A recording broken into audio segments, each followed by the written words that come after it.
Alright, let's see here if this is finally working or not.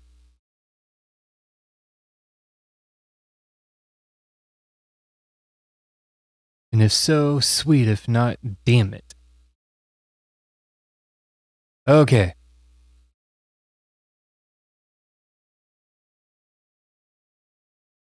Alright, let's see here. If it is working, killer. If it is not, then yeah.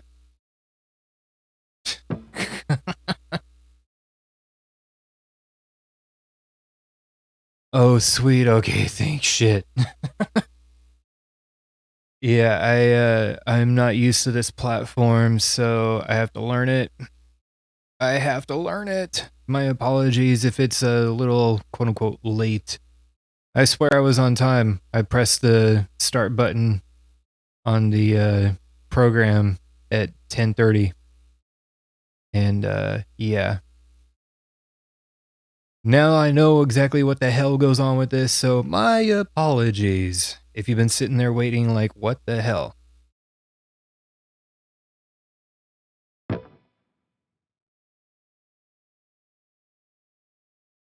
Okay, so now that this is doing what it's doing, this early on, I'm just going to notify there will be timestamps once this is all done and dealt with. So if you're looking for specific information on whichever guitar, amp, cab, sim, thingy, whatever, it'll be timestamped below. By the way, how you doing? How you doing? My God. My God. I would have put the webcam up, but I prefer that the software be the star of the stuff. So yeah, it took me a little bit because I set everything up with the RGMS 7 plugged in, and then I also had to route everything through standard and then through Cubase into standard. So lots of convoluted crap, but it works. And if you need to get an understanding of how that works, if you want to stream music live on YouTube or Twitch or whatever, I can definitely help you out with that the best I can. The software has been pretty helpful, but the only drawback I find is you have to disable a lot of the playback and recording devices in your Windows settings and all that. So yeah, sorry to hear that you're sick.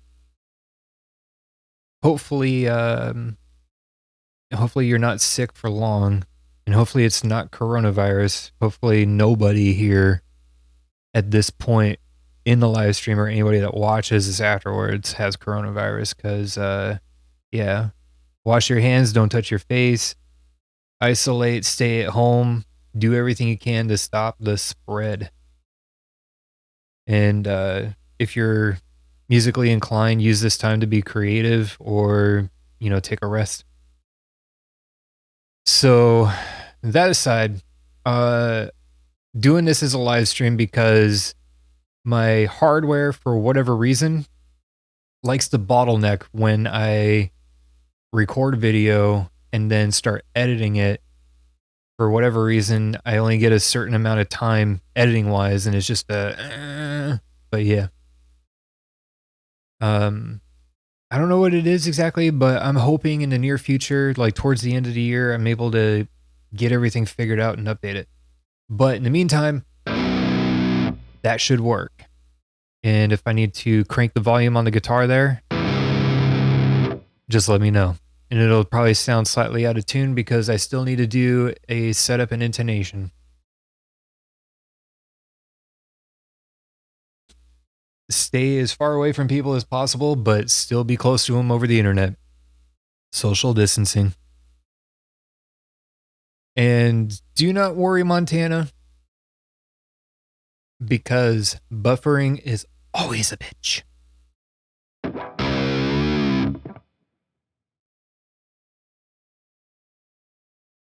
Okay, so let's check this. Microphone apparently must be working. What about?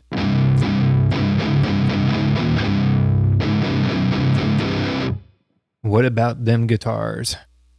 I already know that the tone isn't exactly where I would want it to be at. But how does that sound to you there? Does it come through? Does it cut clear and clean?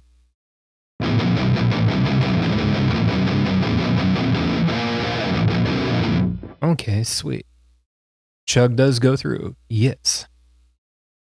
Wonder if I should have just done this as ultra low latency. Okay, so let's just get this started. So I did a thing on Twitter. I asked people what they would want to see as far as future content of some sort and to put it up on YouTube and all that stuff. So apparently amp sims and cab stuff kind of came out. I'd say like a couple of votes on top of other ones. Small poll, but doesn't matter. It gives me an idea of something to do.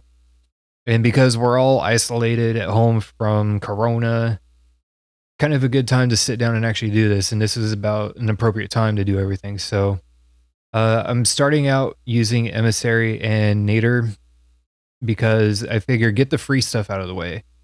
So if you're strapped for cash and you need something that can help you out in guitar recording and you need another reason as to why to get this, well, let's dial in just a little bit of this stuff and show you a couple of small tricks.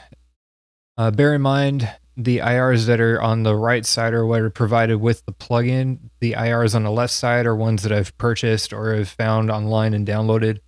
So if you need to find free cabs, you can find them pretty easily. The ones that I'm using are from Ownhammer, and then down the line, we're probably going to have something completely different. But I have a variety of ideas of things that I can at least share here. So yeah, let's get to it. So this is Emissary into Nader, and this is through an Ibanez RGMS7 tune drop A.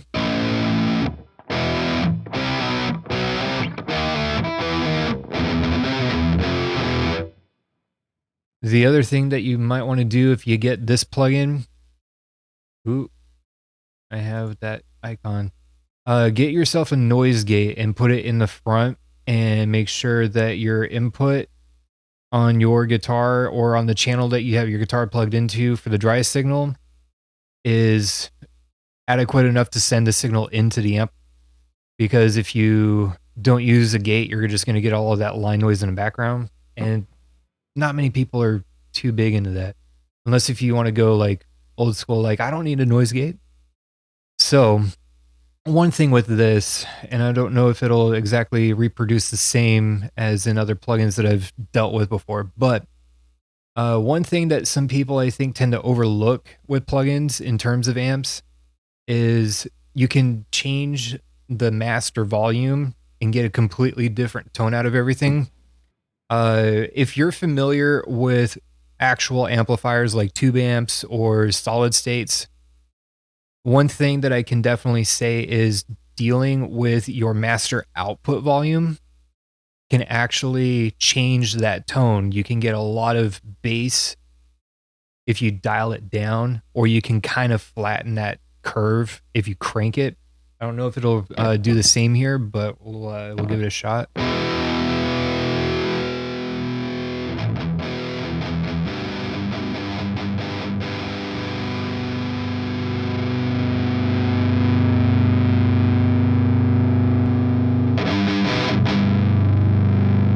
I don't think it's gonna, to be quite honest.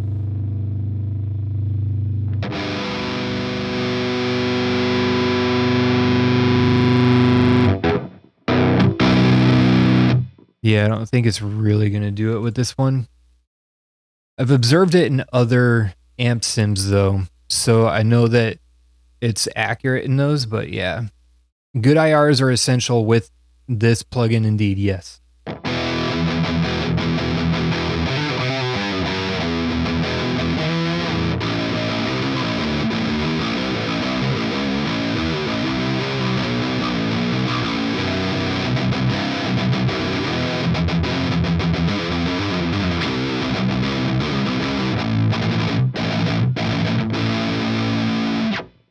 So that's kind of like a little bit of just tweaking with Emissary on the high gain.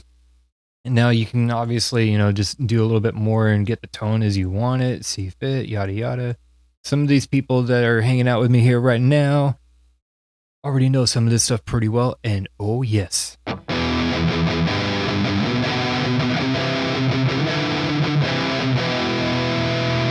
So that's kind of own hammer, but let's change the balance over to what's provided with this plugin. We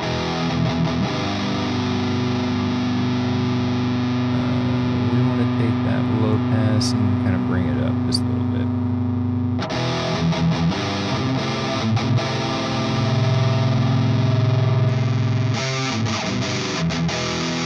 So on axis, off axis, centers,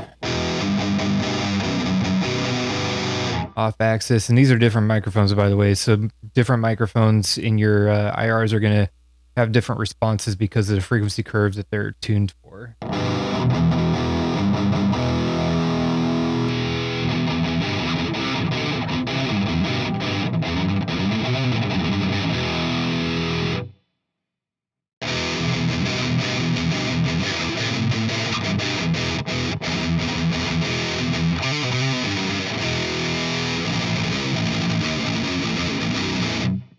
So, I mean, those are some of the IRs that are provided, but I guarantee you, if you need to find yourself something with a little bit more character or more of like a cabinet and a speaker that you kind of want to have for your recordings, I would obviously recommend either finding something commercial that works for you. Some of them are relatively cheap and you get a lot out of them. Own Hammer definitely does that. So I would actually suggest taking a look at it.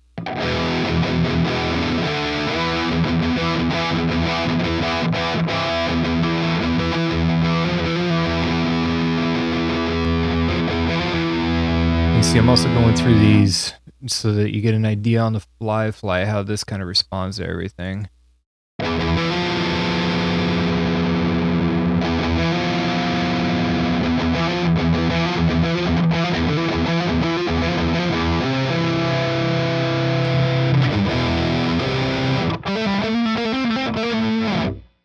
Let's see here.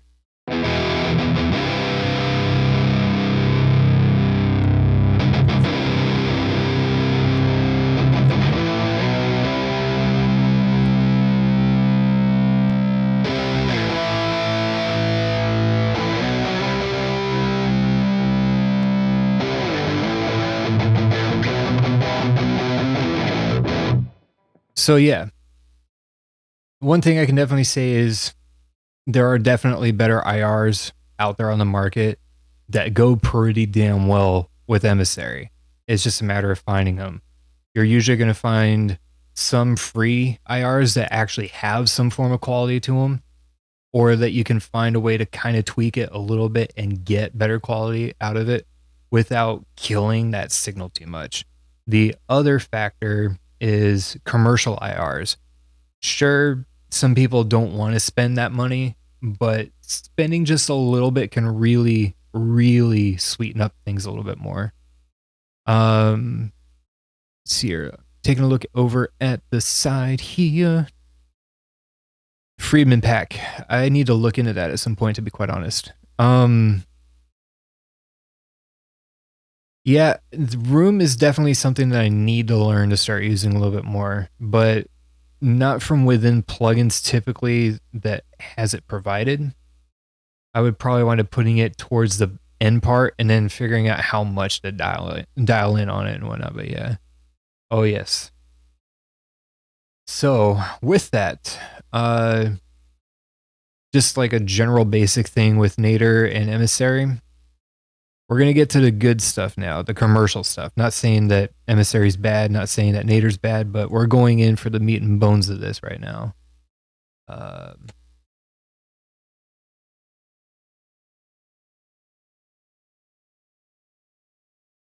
Yeah.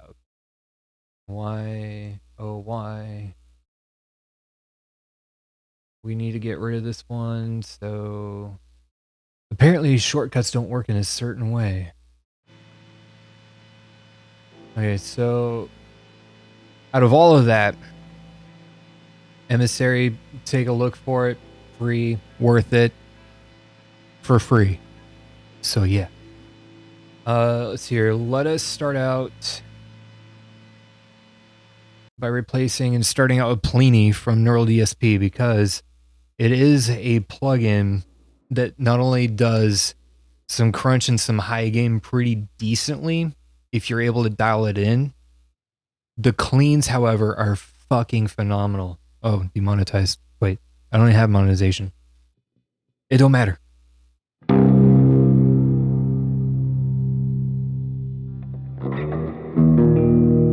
Okay, so let's start out with the clean. I believe I also have a bit of verb provided, so let's just dial some of that back. And we have a 57 and a 160. No EQ changes. No stomps engaged. Okay, perfect. Emissary is really good for a freebie. I will say that. So Pliny is 3 different amps that a lot of people need to get familiar with, self included. So we have the clean channel. We have a bit of a like a light crunch to a high crunch, depending on which way you kind of roll it. And then you get something that can do some high gain.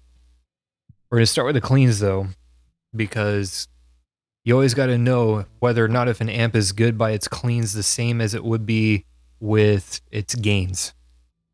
Because that's how you know that your amp or your plugin has versatility. It's kind of like having synergy amps, for example, having the dual rack, where you can get one module for whatever tone that you want, and then get a different one and have something completely different of characteristic. Such as if you wanted like let's see here, what ones do they have? I know they have something that's perfect for cleans, and then you get like a Powerball module or something like that for your gains. So you have a like a solid state amp that plays cleans from a completely different amp model, and then you get the gains on a separate one. I mean, it's really fascinating how a lot of that works, but that's also something I want to dive into in the future. So cleans, Pliny we are doing, and we have not tweaked anything significant here. So let's see how this goes, except for dialing back the reverb a little bit.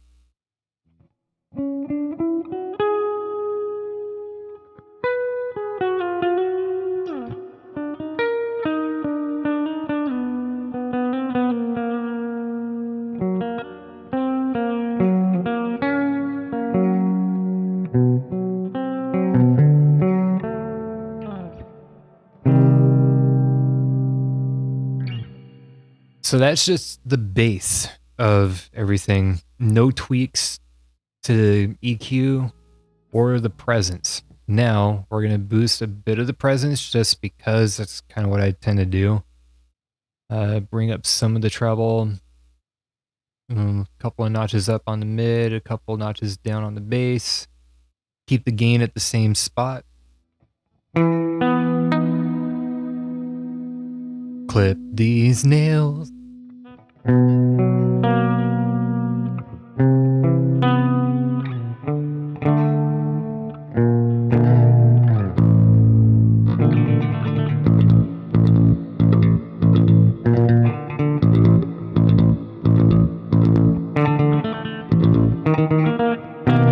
that was the chord. Starts there on a 7th fret, does a weird kind of shape. The weird thing is when you remember chord sounds by video games that you used to play. This one, sort of Wheel of Fortune, Super Nintendo. Yes, I went there.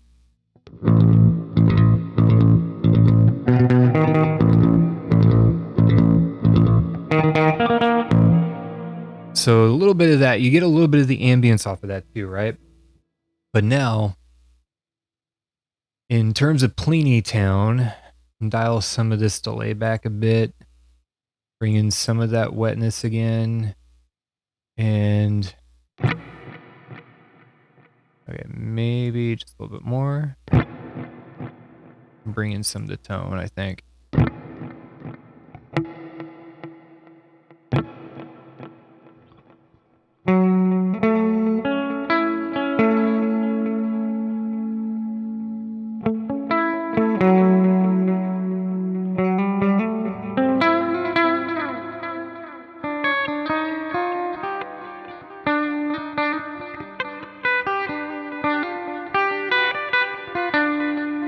I need my thinner pick.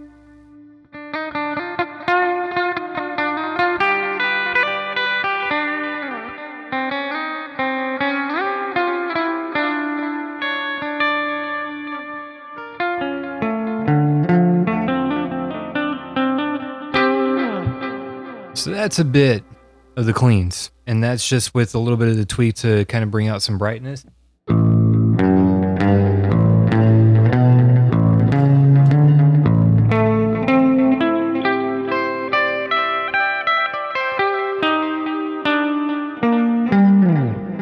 And it's not bad considering I'm just only using the bridge pickup.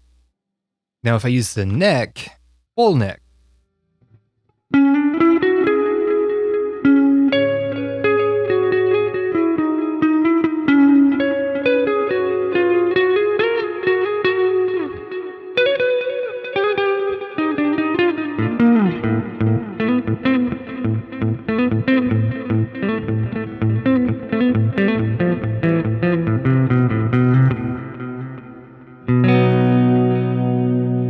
it just sounds so good.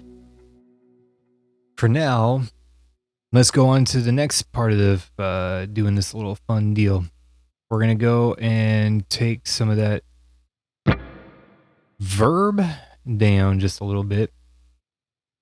We're going to go into the slightly crunchier stage. Let's see here. Let's get caught up on chat time. Let's see here. Too cheap to buy the plugins, to be honest. Really like the plea, but at that price point, what I would use it for, it's too expensive, honestly. I think they price their stuff really aggressively for the quality that you get. Yeah. Physical equipment cannot really be beat that easily, but some plugin manufacturers are really doing it pretty good. And one thing I can say, Neural definitely does pretty good with it. I have not seen any others actually do anything on a level like Neural has done it. But we're going to be going through some of those not long from now, because I'm still going through some of this stuff. It's going to be quite a bit of a deep dive. So yeah.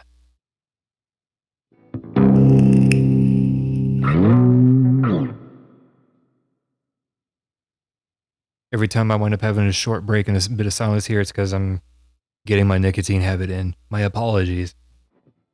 But I don't want to go out to the sidewalk right now and just face a bunch of people while live. So yeah, we're on the middle amp, which kind of is like a little bit more of a gain added.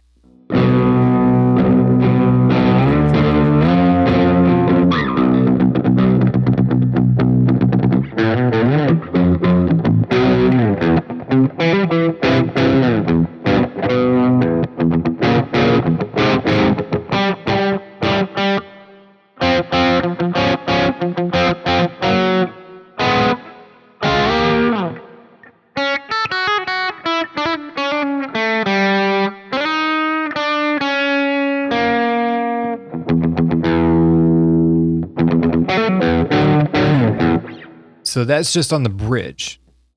Let's go into the neck.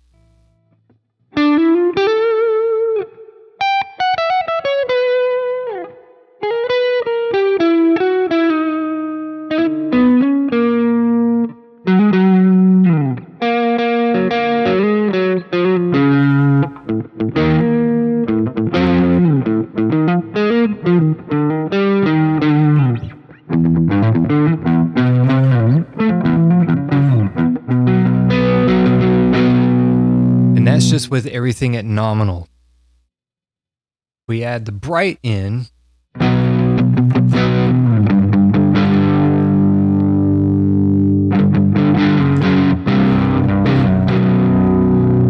kind of notice it brings out a little bit of the top end. We go back to the bridge.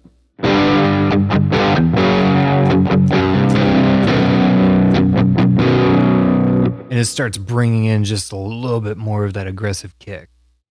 You still have the ability to change everything as accordingly and still have plenty of room to work with. So if we took the gain up just like one more hour,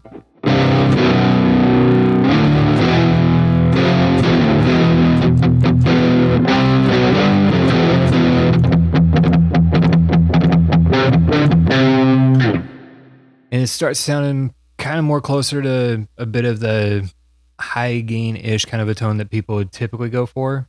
Pick it up about another notch clock.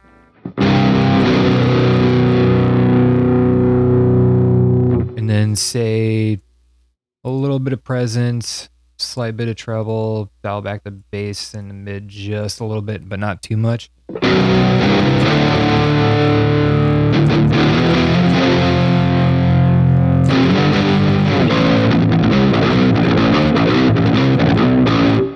And then we have ourselves something a little bit more closer to like a high gain based on like a crunch amp.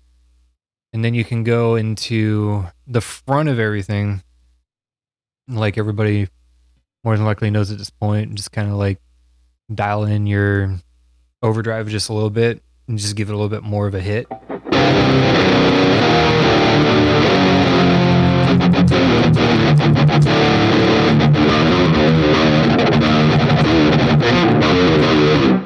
Okay, now that I've got this kind of hung around.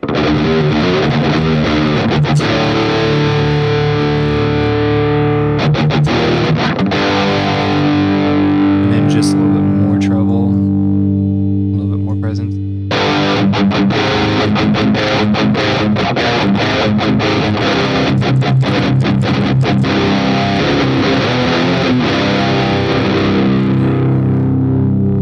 But then the other thing about this too, and we're going to dive just a little bit more into this before hitting all the other plugins, because this does apply to all the other ones. You can, position your mics wherever you want, which is a good thing because a lot of people kind of need some sort of control over their tone like that, because the amp is one half your tone, the cab is the more important part of it all.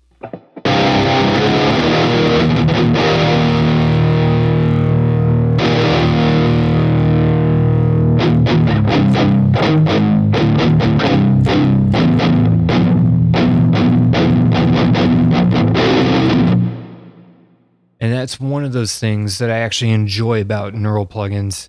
But the other factor, which we'll get to with the higher gain,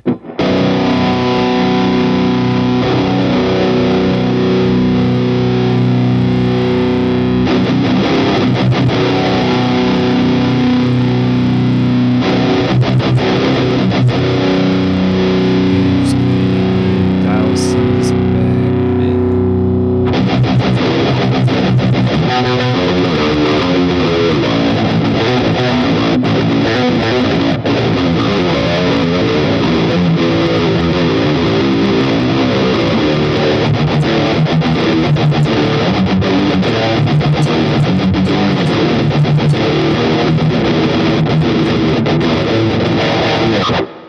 So it doesn't sound like it's a bad gain out of the box, right? But if you want a little bit more of that clarity, moving the microphones closer to the cone rather than moving it off center from the cone into the cap, you get a little bit more of a high end clarity, and then moving it away, you get more of that bass, but you still get some of that high end energy.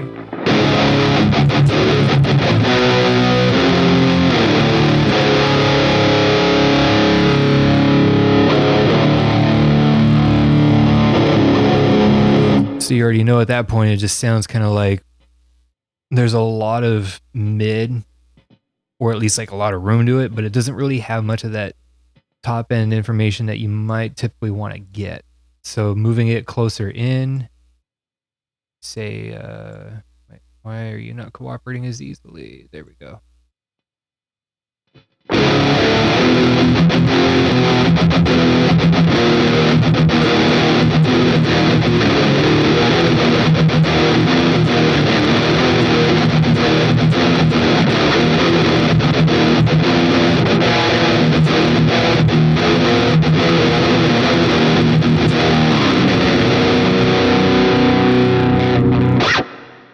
And it actually sounds good for what it is. I mean, it's not that easy of a selling point for some people until they've heard a demo.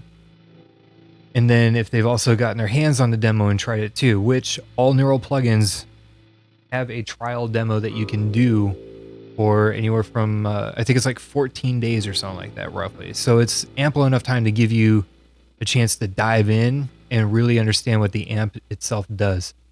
The last thing before switching out involves the master, because this is one of the things that I mentioned earlier, and a couple of others so far to this point also understand this because they've also dabbled with real amps, or they've at least tweaked with this. So I'm just gonna keep it on a D flat here, just to kind of give you an idea while changing the volumes. So this is at standard, and we're also going to probably have to dial around the output for the plugin, but we're going to dial around with the master. I'm also going to do just a slight touch here and give another reading for this.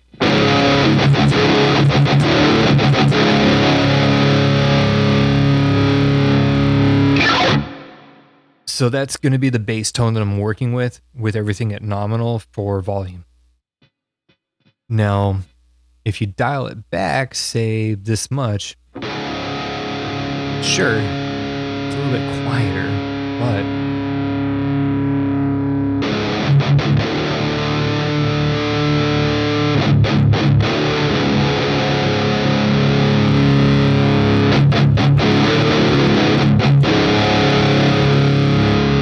even with just a light amount of playing there, and everything kind of still sounds like a tone that has a lot of bump to it, but it may not be ideal for some.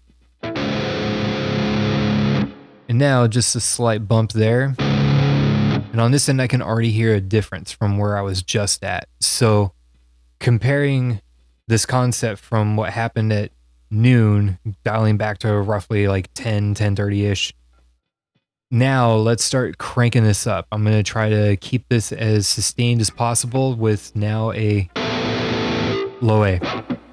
So you're going to hear the character of this change, and in order to better understand it at the same time, I'm going to also have to adjust the output on the plugin just so I'm not blowing your ears out.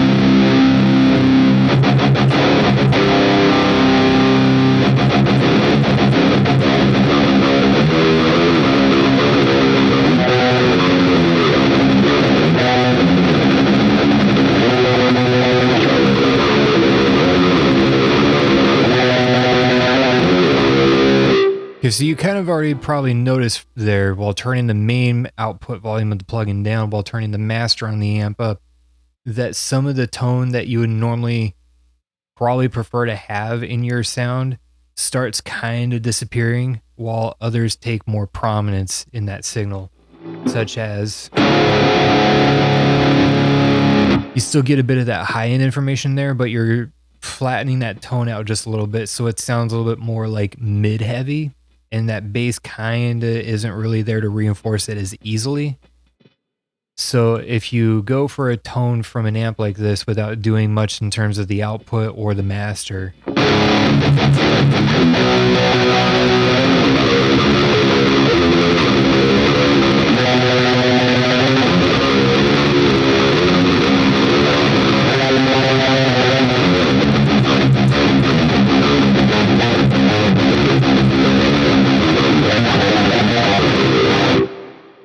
so you actually do get really, really solid sound out of a plugin like this. Not just the cleans, especially if you delay and reverb a little bit, If you get your mic positions in place appropriately, I don't tend to use this stage, the amp EQ part, like post amp EQ, to shape everything. I rarely ever really touch it if I can help it.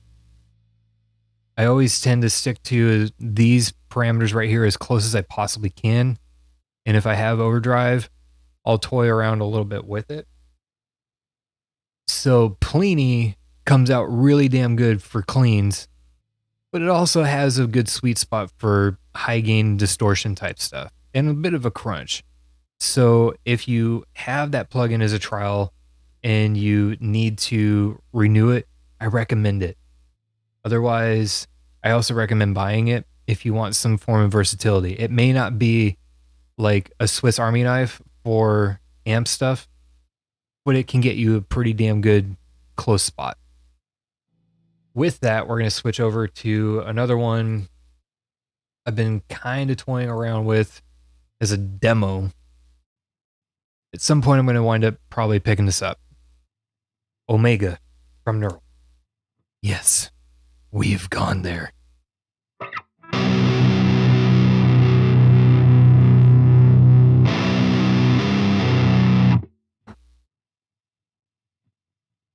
Okay, had to do another nicotine hit, my bad. So the thing about this plugin, and I've only been dabbling with this a little bit, and I've got a song that I'm still currently working on in a separate Cubase project window.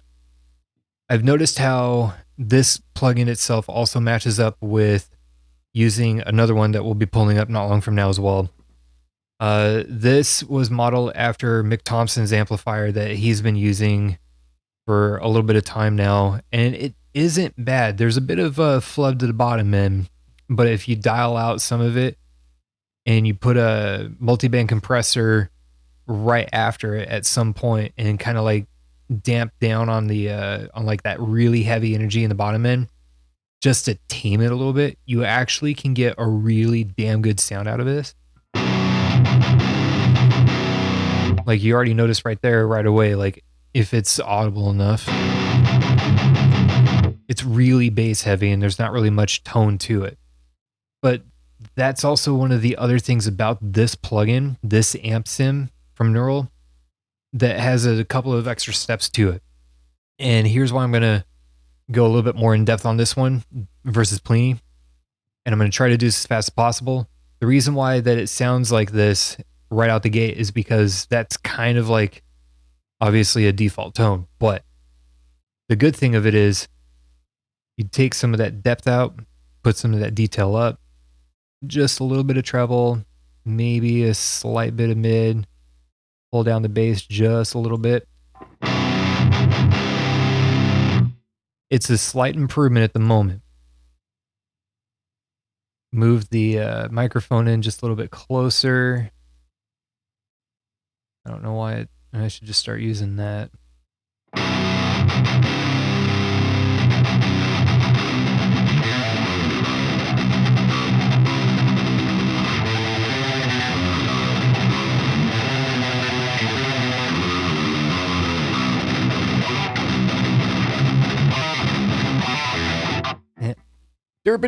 Oh my god.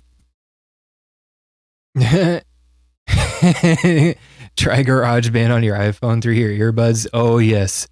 Yes, that is the way to go. But you also have to do that for a college exam. I've done that before. So okay, now let's jump right back into this. Swedish death metal. Well, another thing that we could do is add a separate mic on and then kind of bring it in, because you get two different cab and speaker types provided in here, which will definitely give you a bit more of that control that you're probably looking for. So we have the high end there. We have a little bit of the body there, but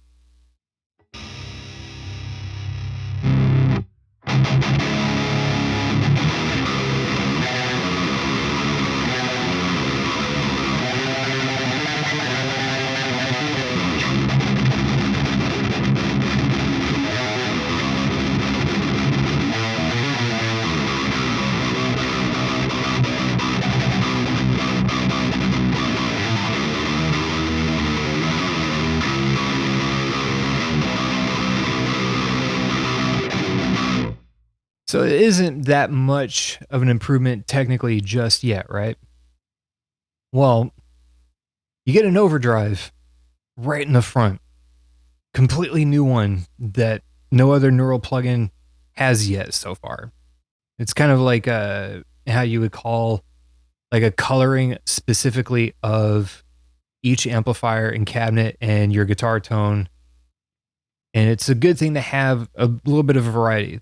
It's kind of like the real world where if you have a preferred amp and a preferred cab, but you want to have a specific color to your sound, pedals will bring a different color and quality to whatever guitar you're playing. And that's what's going to help define the sound, right?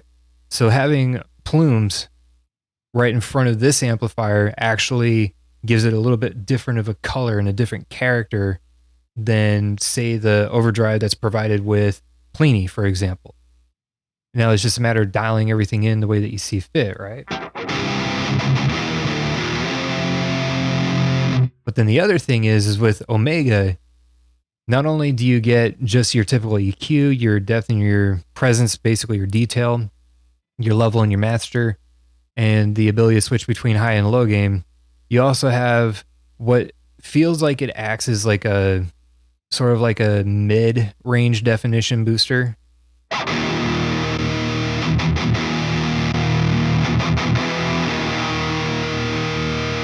gonna bring up my studio monitors a little bit. Actually, I'm gonna do something smart. I'm gonna put on my headphones because that's how we already know things are gonna have to go. Let's bring this in. Okay.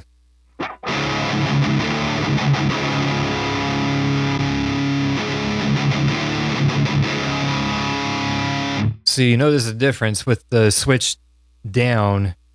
I mean, it's not bad actually. It's kind of like a tone I would want to use on a regular basis, though I haven't saved a preset, so I'll have to pull that up from a separate project. But if you switch up,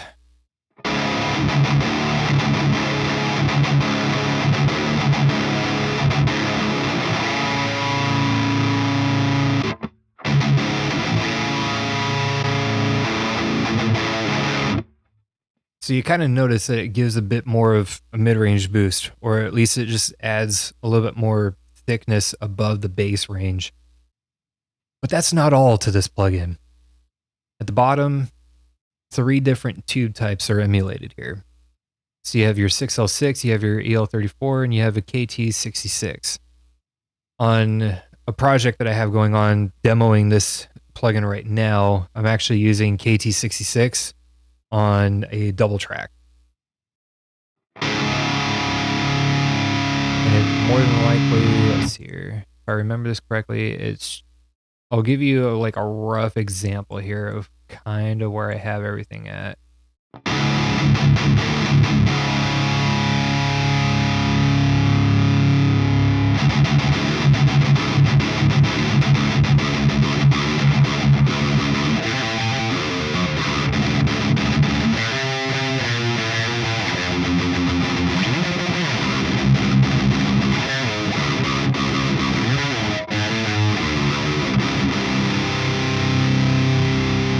Bump up, bring down, clamp, slight clamp, bump up.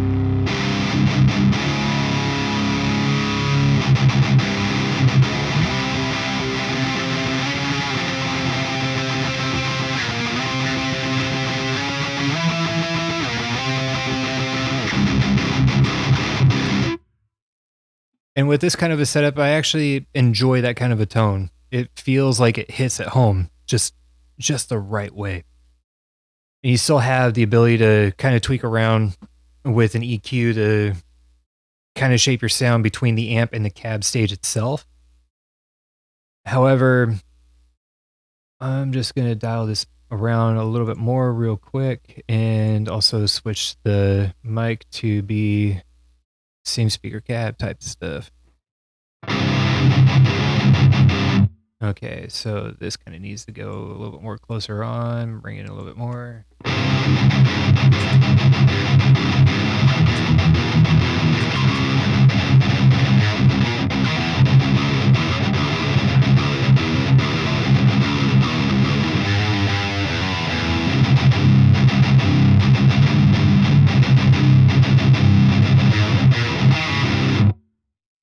that's actually that feels a lot more closer to the tone that I have on the other project window.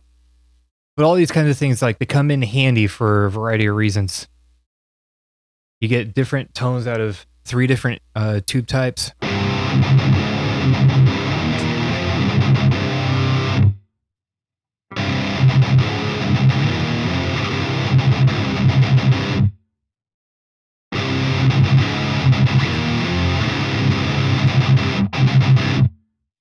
So that's the difference between 6L6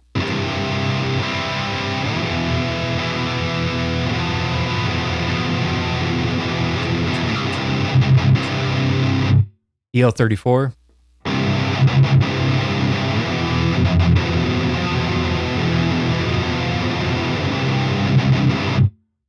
KT66.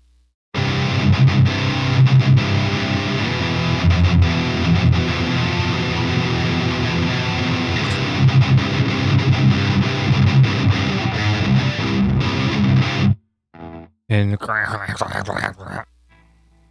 okay, so I have yet to dabble with the cleans on this, so I'm gonna spare you from that for now. But from what I understand, it's possible that you could get some pretty decent ones out of it too. The fact that the stages here starts with an overdrive in the front, going into the amp, going into an EQ, going into a cabinet.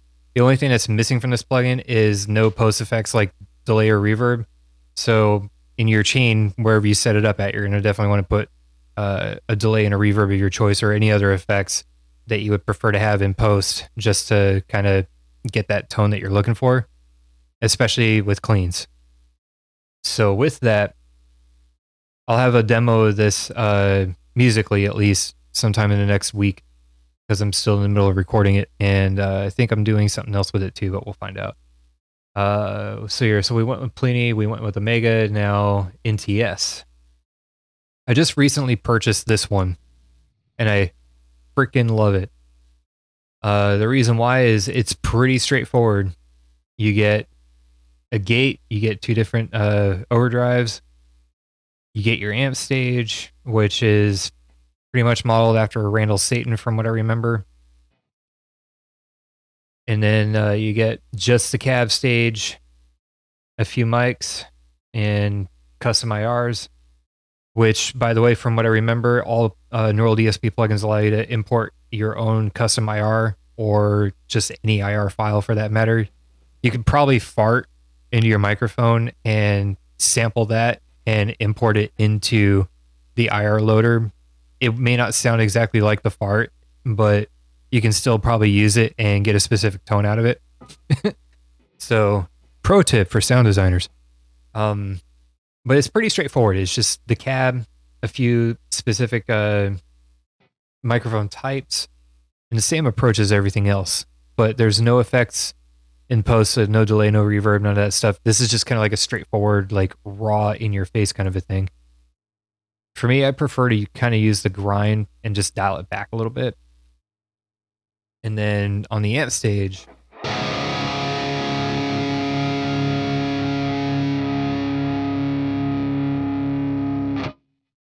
so far not bad for just the start. But we're going to dial in some girth, which is kind of a saturation at the bottom end. Grind is kind of like saturation on the top end. Bring some of that down. Bring down some of the treble. Boost a little more mid. Put a little more bass. Bump up the depths just a little bit. Dial back the presence.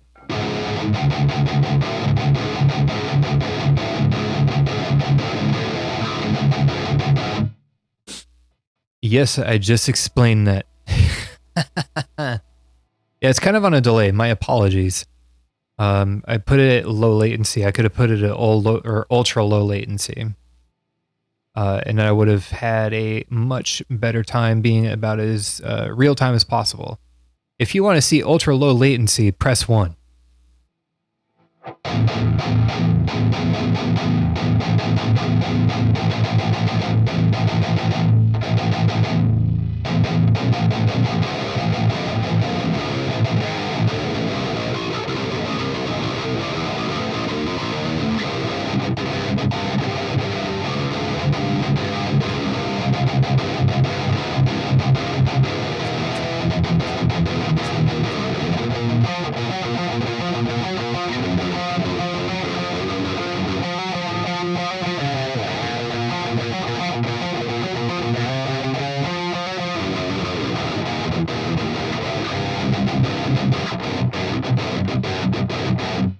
Okay, so it's a little bit of the tone right there.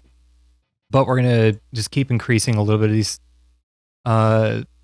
grinds at a place where I want it to be at still, which is a good thing. So this is what we're going to do. We're going to take the 121 ribbon, kind of like a preferred favorite for anything that's close to the center of the cap or even just like slightly off. We're going to take the 57 and kind of bump it off to the side a little bit. It's going to give us a bit of that top end clarity, but we're still going to wind up getting some of that lower end information, hopefully.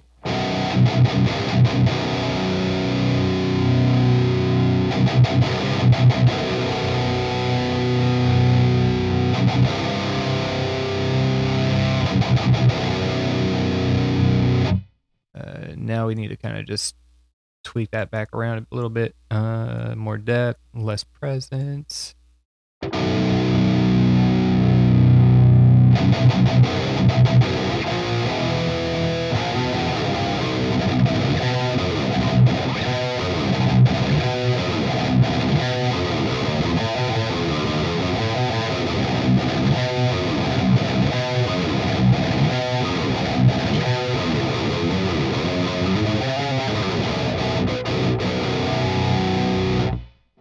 So that's kind of one of the things about this. Let's just go part for part here. The girth knob being low end saturation.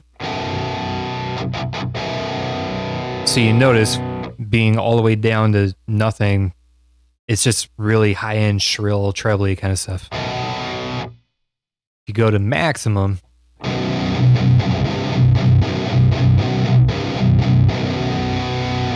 yeah, there's quite a bit more boom to it, right? Let's dial it back a little bit. So that's with girth at 3 o'clock and grind all the way down to 0.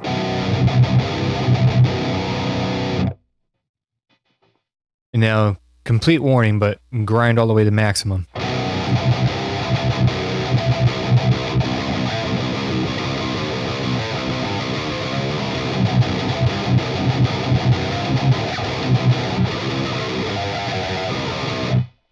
Yeah, so it's just a little too much, right? But then sometimes a little too much like that could be perfect for other people. It's not knocking on your preference of tone there.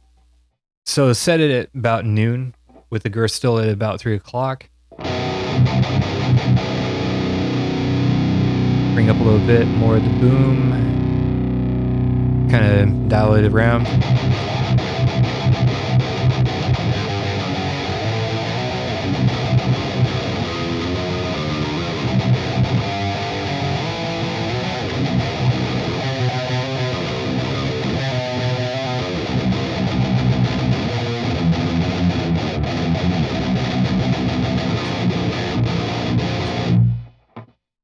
Boom, boom, boom. And it's kind of, for the NTS from Neural, it's pretty straightforward. All you really need is a little bit of a noise gate, a little bit of a hex drive or grind for your overdrive, the amp itself, and the cabinet. However, before we wind up switching to a different one, we're going to switch the channel.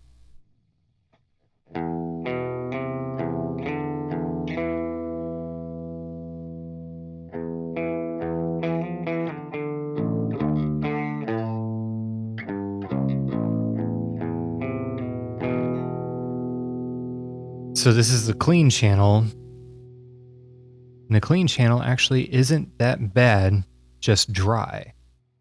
And that's on the bridge. Let's switch to the neck.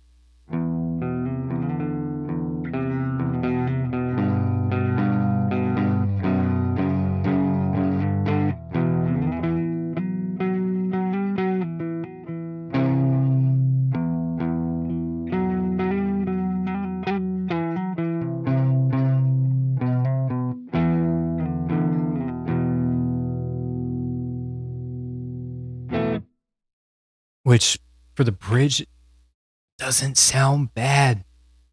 The hell? It really does not sound bad to me at all, personally. That's kind of like one of the other cleans I would use alongside with Pliny. Just like double it up. So let's see here. What else do we have? We have Nolly. Yes, I'm pimping a lot of neural DSP in the beginning here. My apologies. Ooh, there was noise because the gate was down.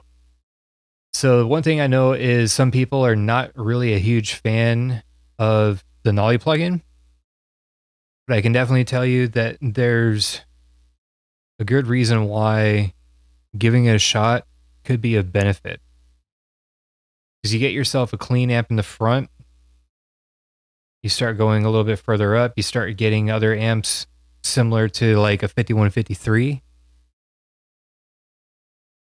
You get you basically just go from like ultra clean with a little bit of a crunch to it to something completely high gain as hell. But you get two amps in the middle, one's kind of a little lesser gain than the other, but you still have access to two gains that are kind of like right in the middle, and you get something that has the potential for a lot of gain. And you get something that has the ability to do some cleans pretty decently.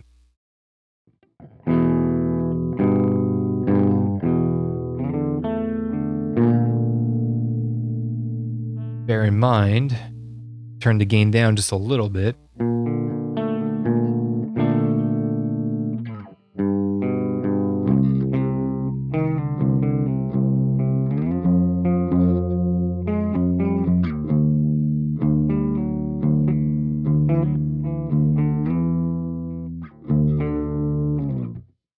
So that's the clean.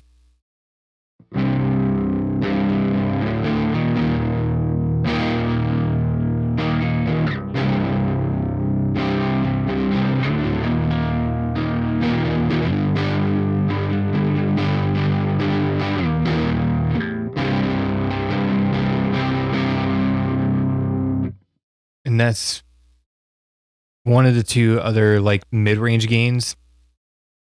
The other one has a lot more to it now.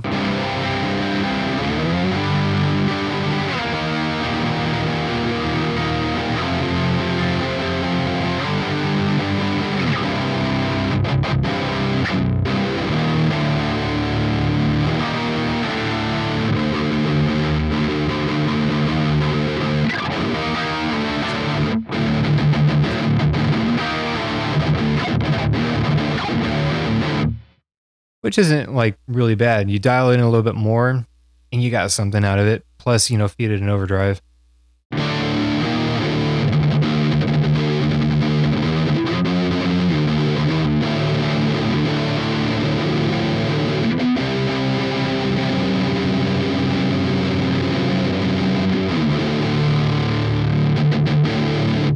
And then that one's pretty much the high gain one. And just dialing it in a little bit more to get sort of a clean that you, or like a clean kind of a gain that you want would be of good benefit. So maybe something kind of like.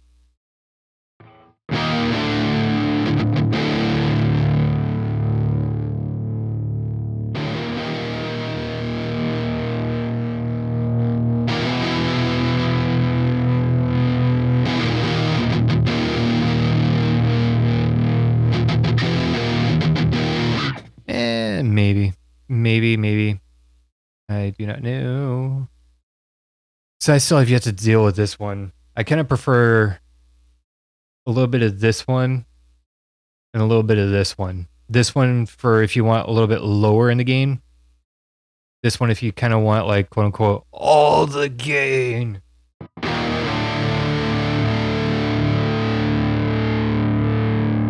So we'll just kind of dial this one in real quick just for the hell of it.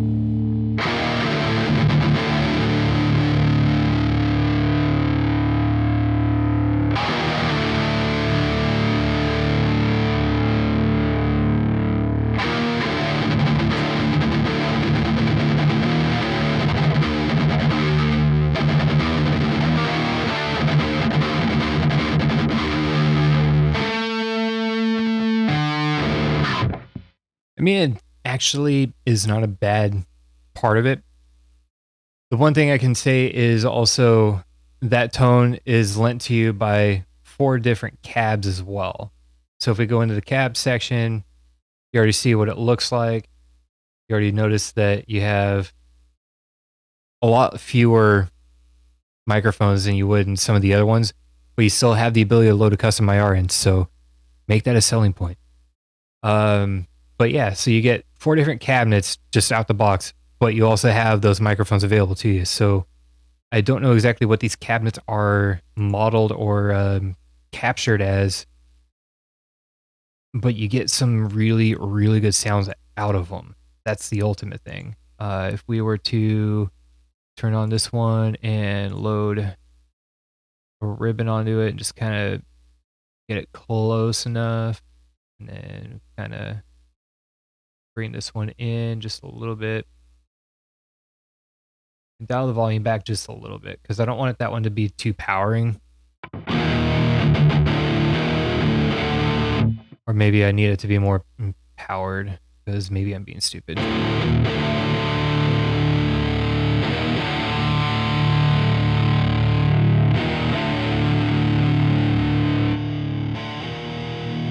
Now I got to do this a little bit more accurately. My apologies.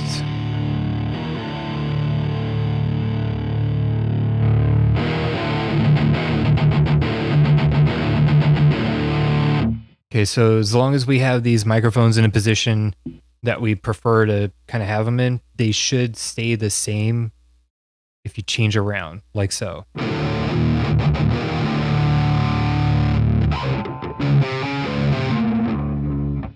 Yes, I almost went there. And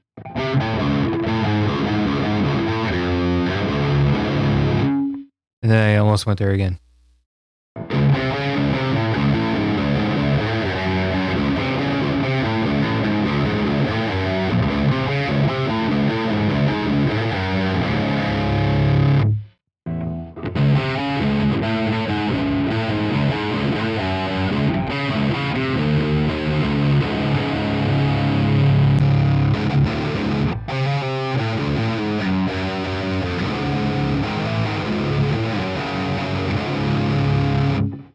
Yes, 4 different cabinets and so many different microphones that you can choose from.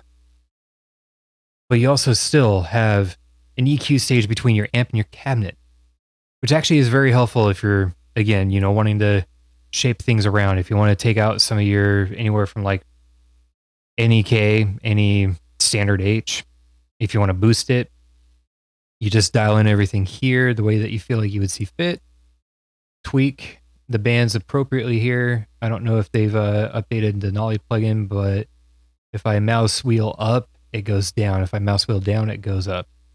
It's weird. And for some of these, I would definitely say a minimum phase captured IR that you don't get from this. Adding that in might actually boost the signal on this just a little bit more. Kind of the reason why they say load custom IR right there. I do prefer, again, like a 121 ribbon and an SM57 kind of thing. But with importing IRs, you can probably net something between whatever cab that you choose and prefer, along with whatever microphone that you have loaded up. So you kind of get the best of both worlds. You can get some sort of character out of it. As far as Nolly's concerned, I'm kind of more of a fan of Overdrive 1. Sometimes I use a little bit of compressor if I have to. I have not yet to use the delay or Overdrive 2. Overdrive 2 seems to feel a little noisy for the guitars that I have. So, I mean, it's not a bad thing, especially if you want to, sound design. But I've never really, for years, I've never used a delay in front of an amp stage, especially one that has gain to it. But I'll have to explain that at another time. But yeah, like preferences, overdrive. So just like a little bit of tone, not too much. Crank the level up, bring the drive down just a bit.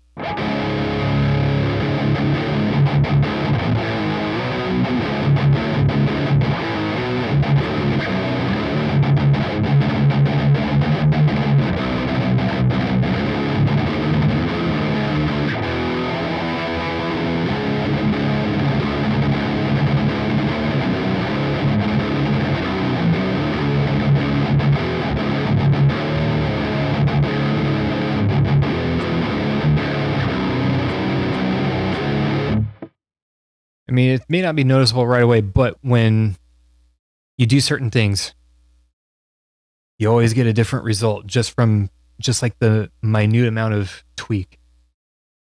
So I could just like bump the volume all the way up, right? But I'm going to get a little bit more of that noise there. I bring it down just a bit, bring the tone up all the way. You still get the same amount of noise, but you also get a lot more of the top end. So you kind of want to obviously dial it around according to taste. Drive, a little bit more of the noise. That's probably also because the gate needs to come up just a little bit more. Yeah, it cuts out a little bit more. But just that drive for the saturation on a clean tone and all that stuff. But in the front of the amp chain, there's a compressor into an overdrive, into a delay, into another overdrive. You can choose, obviously, but you can't like really mix and match them the way you want. And at the post end, you have a delay and a reverb. It's kind of, a mandatory thing if you need a little bit of delay and reverb at the end to give your tone a little bit of that space. Delay is in front, yes, but there's also a delay at the end. It's kind of a weird thing. If you like sound design, turn on that delay. I'm going to get into the concept of sound design discussion not long down the road. But yeah, tone wise, Nolly can be a benefit for some people, especially if your pickups on your guitar are not as bass heavy or as mid heavy. If there's a little bit more treble than the bass, then you should probably be able to net something pretty decent out of it.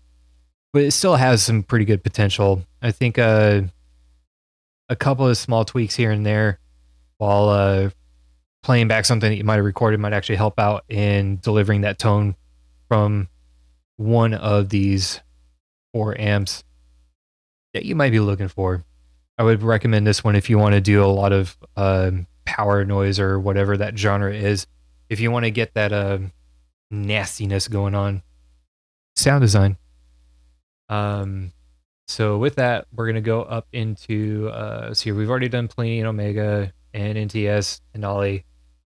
I think everybody knows Nameless at this point, but we're still going to load it anyways. Apparently they updated this recently, I think like a couple of times. So you wind up getting your gate and your 2 overdrives in the front end. And it's a good thing that that's there because I like it like that. So that's kind of like your standard in the beginning. Hex drive is not something I typically would use, but if I want to do sound design, I'll do that. So this has obviously got to be modeled after some pretty, sought after Marshall amp heads. But Fortin did it in a specific way, and then it gets put into this. And ooh, what is that? Is that a lot of treble I hear? Well, let's just dial it back a little bit and let's find out, shall we? Oh, but we also pulled a gain.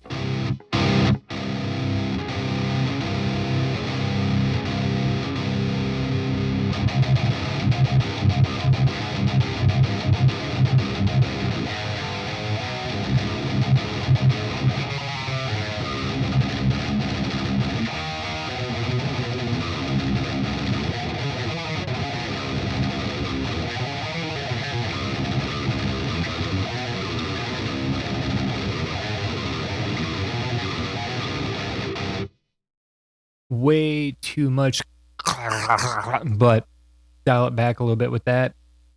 And yeah, always remember I fly fast and fly fast on the grind. However, a little bit of the tweaks here go hand in hand. If you have it pulled out, it's like a quieter level of gain. You push it in and it's just like, damn. But then you pull it out and it's just like, damn.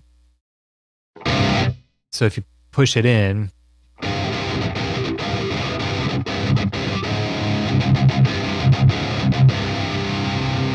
you get a little bit more of that volume the higher you drive it.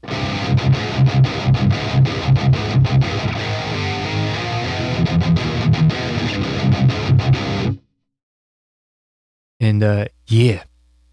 Then we get into that cab stage. I get my 121 back. Trust me, there's a reason. I get the 57, kind of push it off to the side.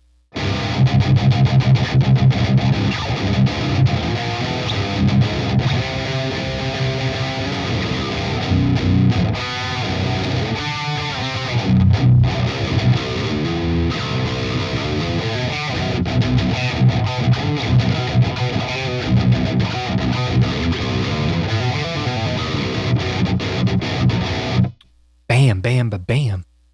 Yeah. For me, there's quite a bit of like that high end clack to it. And I feel like I just dialed some of that out. A little bit.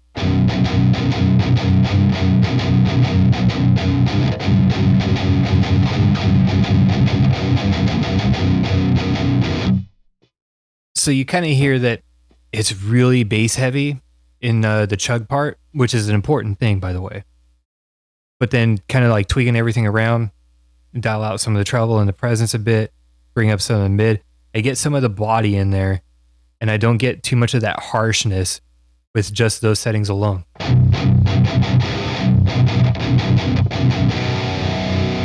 But the awesome part about that is pull gain.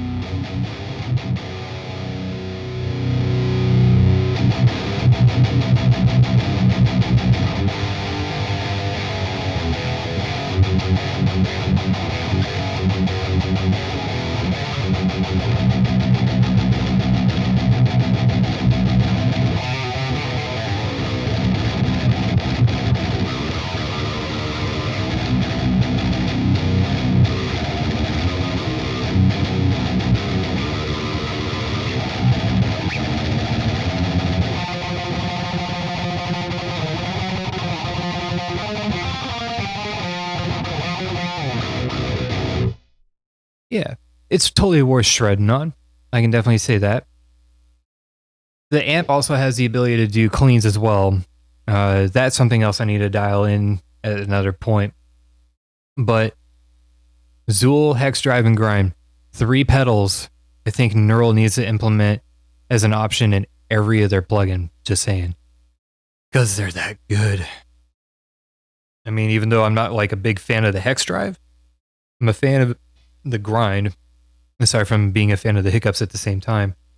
And I'm really a huge fan of the 121 for dealing with high-end content, because what you get with an SM57 is a lot of that just like shrill if you put it directly at the cap, and if you start taking it off towards the edge of the cone, you start getting some of the bass characteristics, but at the same time you start lacking the definition of that, which you kind of want to have a little bit of it if you're going for some of that clarity on the top, which is the reason why I go with the 121, because it takes that information, but its response is a lot more subdued at the top end.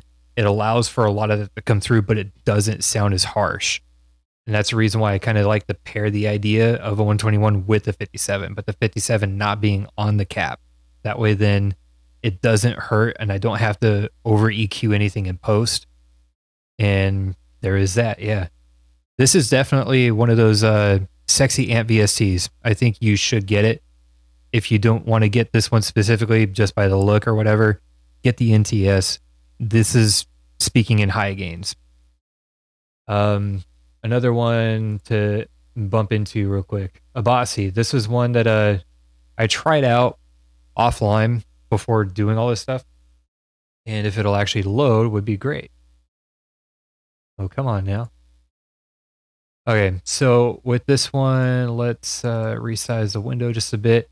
Apparently it comes with 3 amp types, kind of like similar real quick to, I'm going to put the guitar down for a second as well.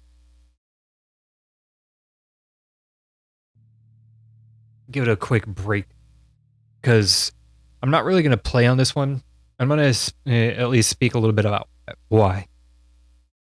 Now, while I do appreciate the fact that there's Abasi plugins that are pedals in the plugin, Logos, from what I remember, is basically the overdrive, and Pathos is kind of like more of like a higher tweakable kind of overdrive.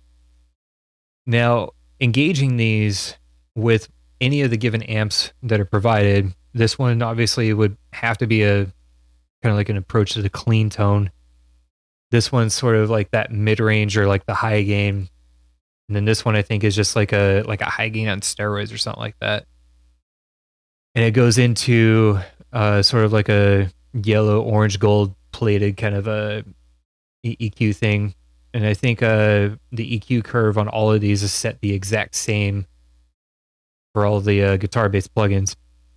But then you also get uh, the cabinet stage of things. You get very few mics to go with it. So it's kind of encouraging you to more than likely load in an IR.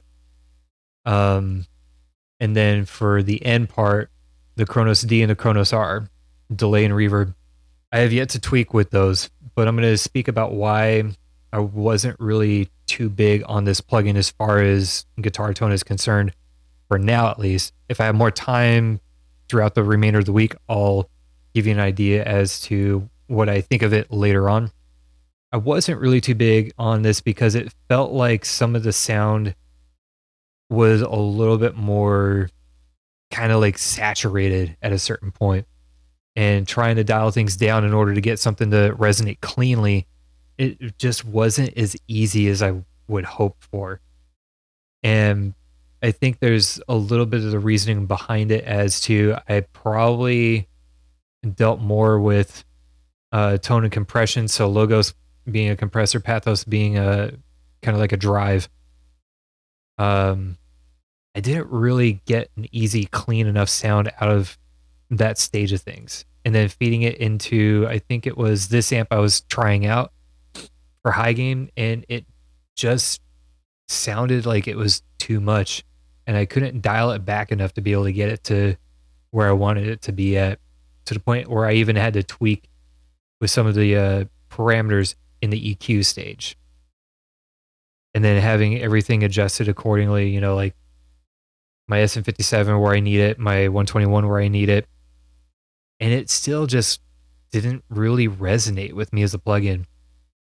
A little bit more time and it probably will. But in the meantime, I mean, if you're into getting like the animals as leaders type tones and whatnot, I would say give it a shot. But I'm pretty sure this is more reactive to specific pickups than just like, like your finger playing or your finger tapping style or whatever, really. So trial this one before you buy it, just in case. Just like with any of the other neural plugins, trial before you buy. But I can already guarantee you, Nameless, NTS, 2 amps for high gain that actually sound good right out the box and don't require a hell of a lot. And then a couple other things because I don't have the bass plugged in at the moment. Dark Glass. Load fast, please. 5th floor. So this is also a pretty straightforward thing because you don't really need a lot of effects for a bass related kind of a tone, which you could be able to drive a bass guitar through not only just this, but also one of the other amp sims just to kind of fatten up your tone, or you can even run your bass guitar through Emissary, which we covered earlier. But for this, you can get your clean signal going in. And then you wind up from that moment, add in some of the drive from the B7K, and you get yourself a really fat sound out of it, right? And run that into your cabinet stage where you have some of the microphone types that are not only familiar for guitar, but also some that are best suitable for bass. But all of these are suitable enough for bass if you put it where you need it on the cone or the cap or whatever. And you also get a sub kick, which basically just kind of like covers the entire thing or just acts like a subwoofer. It's a beast. But if you need bass tones, I do recommend this because I use this on everything at this point. I can't use it on anything that I wouldn't use it on, like old school, like retro stuff that I do on the side or whatever. I couldn't use it because I'm already using synth bass, unless if I wanted doing a hybrid. But that Next up, parallax. This is one that I've been looking at for a while, and I may wind up picking this up at some point in the near future here, because apparently a lot of people say that for their bass tones, when they dabble with this, they get the tone that they're looking for. I'm believing them on it because I did very little with just the 7-string guitar or the 8-string guitar, but not my 5-string bass. And it sounds like it has that potential, so I have to dabble with it.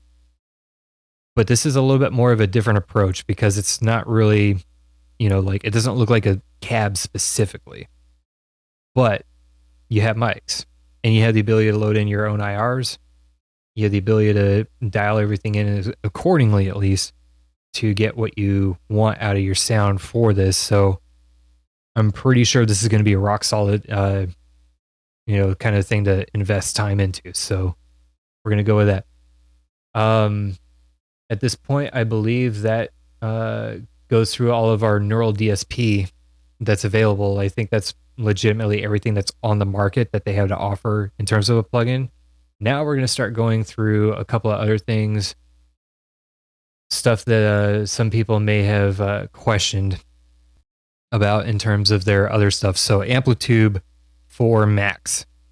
The only things I believe that are not provided are ones that give you like the little lock thing. So Fender 2 doesn't give me anything.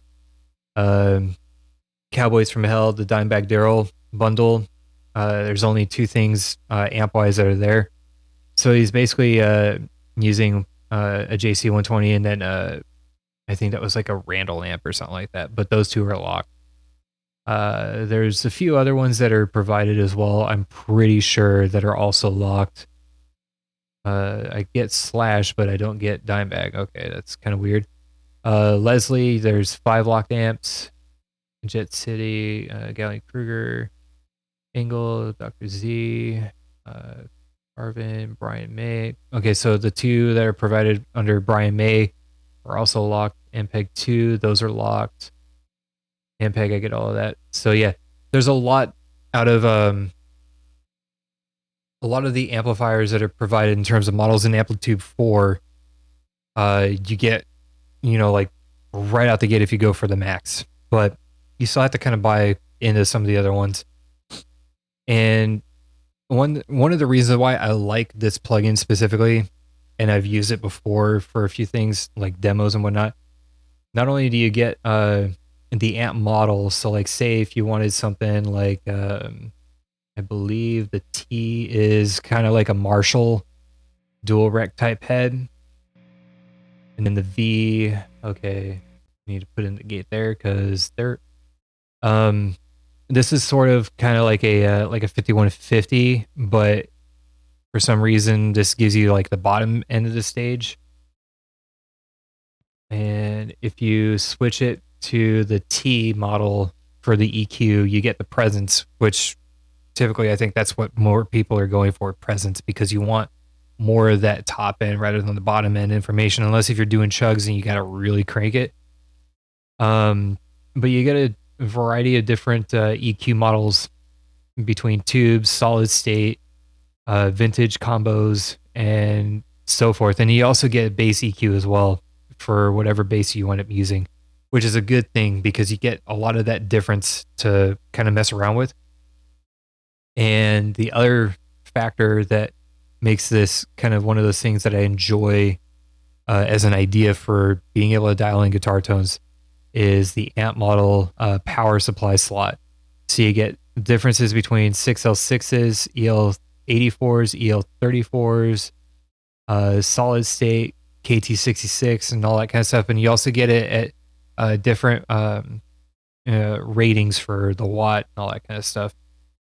So like if you had the 100 watt KT66 for an amp that you prefer on something else, you can probably get something to model around that. Like say, let's go with like a British tube lead.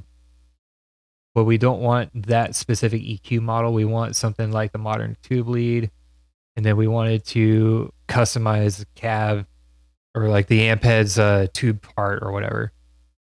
So you get the specific type of gain for the pre model. You get a specific EQ model from a completely different amp itself, and then the power of that amp as well. So like if you were to get yourself like a micro terror, I think Orange makes it, and it's like a little like 20-watt mini amp, the size of a lunchbox. If they had an option like that provided in this plugin, I'm pretty sure that you could replicate to a T that tone, but you also still probably have a little bit more room to work with it. So that's one thing.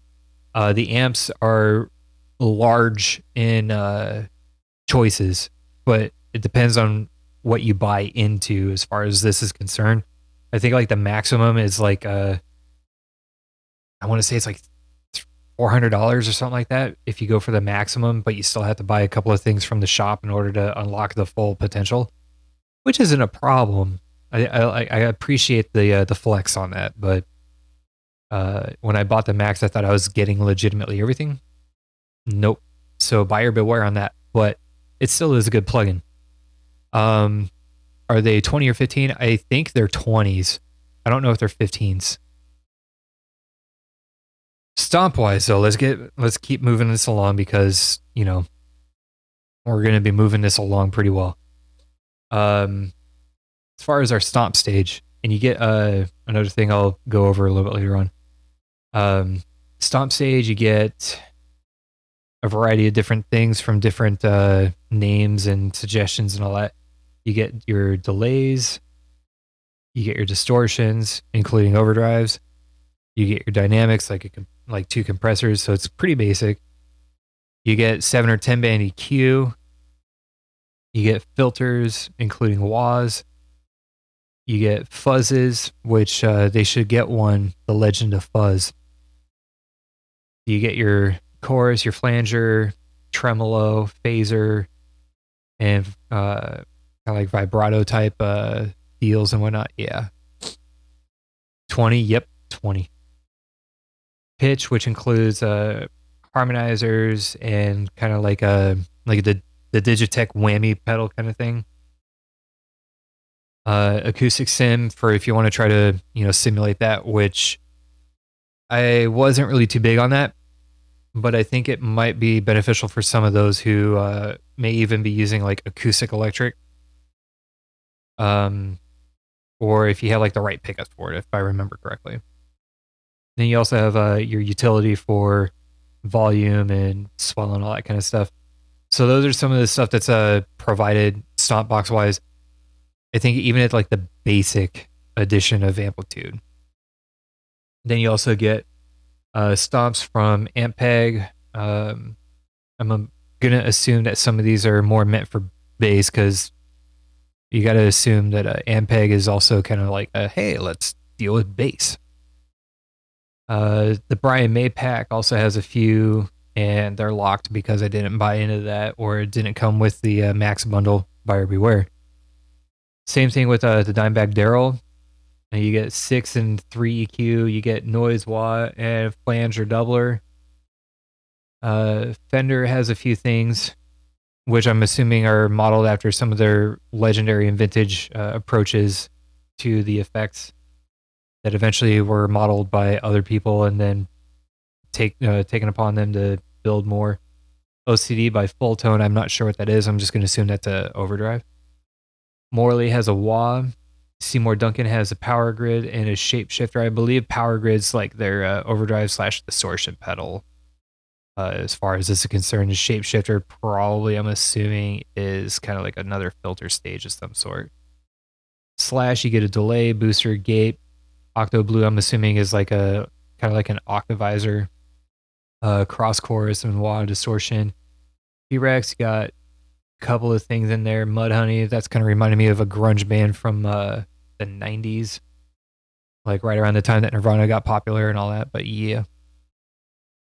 Wampler, you got Nirvana, Pinnacle Deluxe. So kind of funny, we mentioned Nirvana, but then we also had Mudhoney. Zvex, Seek Trem and Seek Wah. So tremolo and wah. Rax, you get if it'll let me do this, it's here. Tube compressor, 31 band graphic EQ, parameter EQ, or parametric EQ. You get rotary speaker and analog chorus. And with Fender, you get a pitch shift. And with full tone, you get two things that are locked. So the racks are part of something that go in your inserts or even your racks on the end. They both look the same. But this stage you can set up to have 6 pedals in the front. And if you do it in serial or parallel or whatever, you get 6 for parallel per chain. And then for serial, you get 12. So you can just slam the piss out of your amp stage. And the one thing about the insert is it basically acts as a send return. So you're just getting whatever's going in, send it here. Stomps, you can use all the stomps in here as well.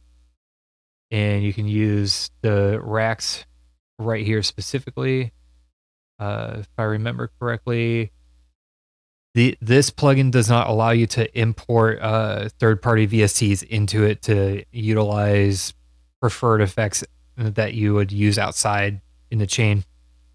Which, if I do recall this correctly, if it does not do that, isn't really a big seller for me. But you can still make do with what you get in the box and do pretty well. Cab stage, however. Yes, I'm going to let you stare at that for a minute. I'm going to have a nicotine hit before I have a nicotine fit.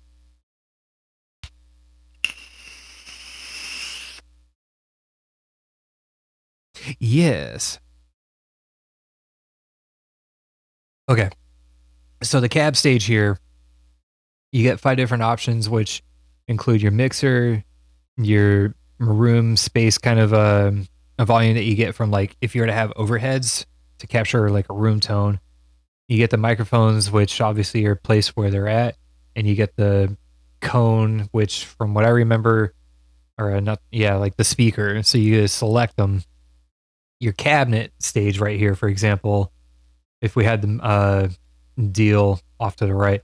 So you have your 2 mics set up wherever you want on the cabinet. I think they only animate for the top end, but maybe if they animate for the bottom end, it would probably be killer too, just to psych you out on the sound. But then you also have the mics up on top, and I think you only can select one mic type because it would be smart to do that. You get the same frequency curve and reaction, but you can also move them around full stereo or close in and sort of get like a relative mono kind of a deal. But if you want more of that room space, you do that, split them off that far out. No, I just proved myself wrong here. So you can go down here. I forgot that was the other thing, which is what we're going to bring this up with. You can select out of, if you have a 4x12 that's loaded up, you can kind of just click any of these and change out the speakers based on whatever it is that the pack provides. You can go as simple as an American 12C or 12K Alnico. You can go up to like British vintage type of speakers. You get your greenbacks, you get California reds, you get your silverbacks, and you go as far as Barrel Panther. But I think I'm not sure if that one is usable or not. I mean, if I'm able to click on it, it must be. So there is that. So we'll go with that. But you can select all 4 of the speakers and choose which one you want. But then you also go back to just the cabinet enclosure part. You get anything from a 6-inch to a 10 to a single 12, 2x12, 4x12, a 15. You get 4x10s, 12, 15, or 18.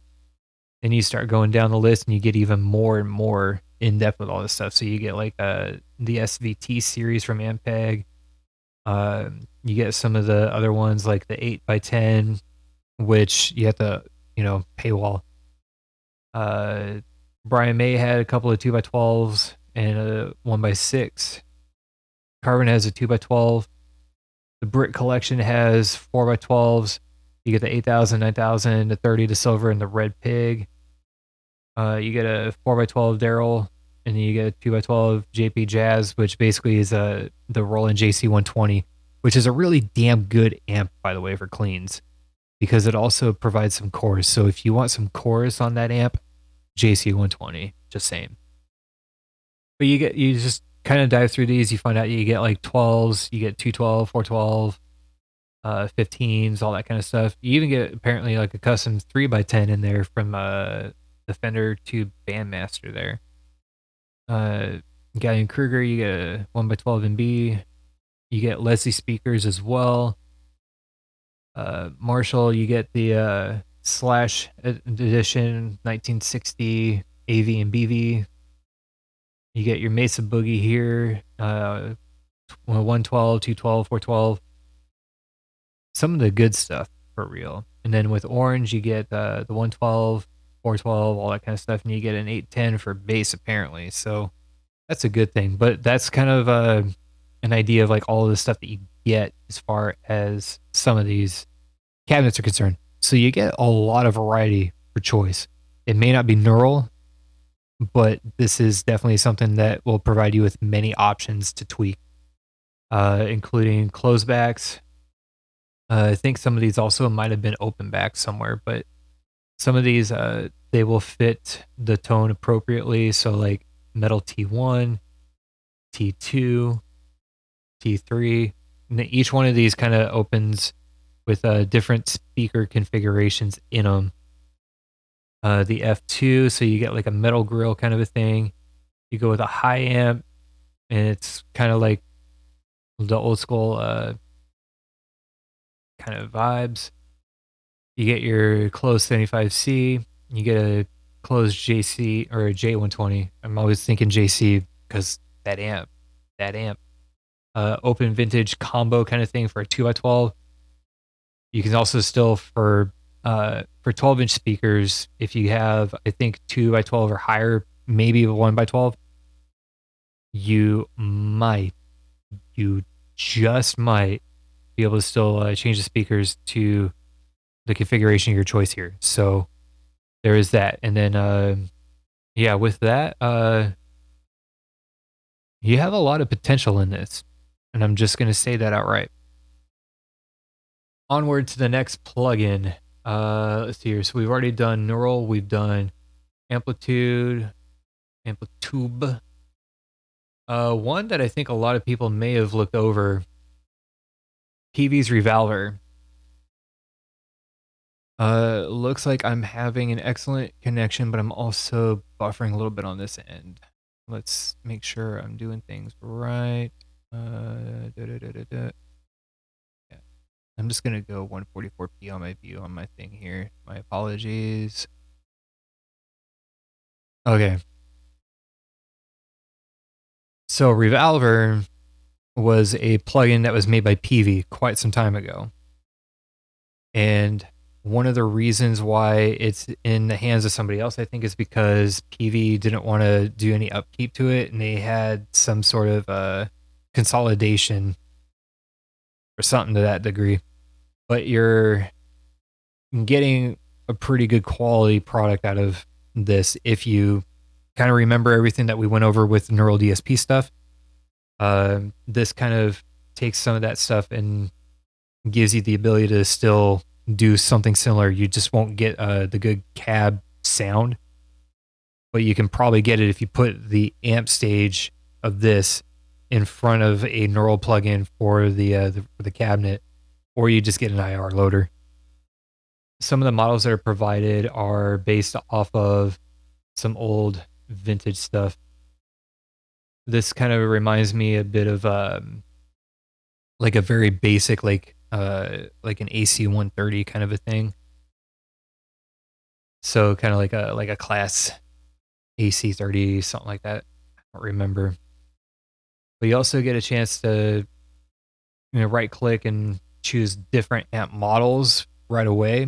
It's sort of similar in an approach to Guitar Rig, but it's a little bit different the way that it's done, because you also, not only do you get the amp model here with 2 different stages of gain, tremolo and the speed of tremolo, you get your mid, bass, and treble, you get your presence. So you don't really have too much to work with in terms of the visual representation. But if you do things the right way, you are basically getting something similar to what you saw with like Port and Nameless, just not as good quality.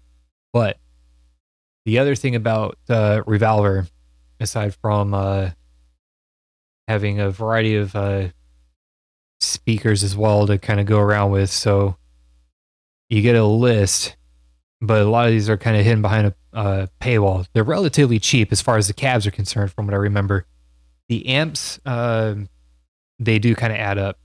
So if there's like a specific amp model and a cab type and whatnot, um, you can demo them, I think, from like SoundCloud clips. But I would recommend if you're able to find somebody that actually has samples of these to take a look at them. However, now onto the legitimate thing, real quick here.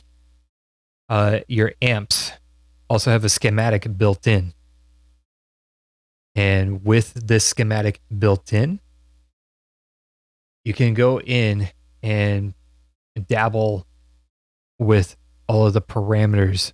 Yes, that's right. So if this is a 12AX7 tube right here, for example, I can change that tube.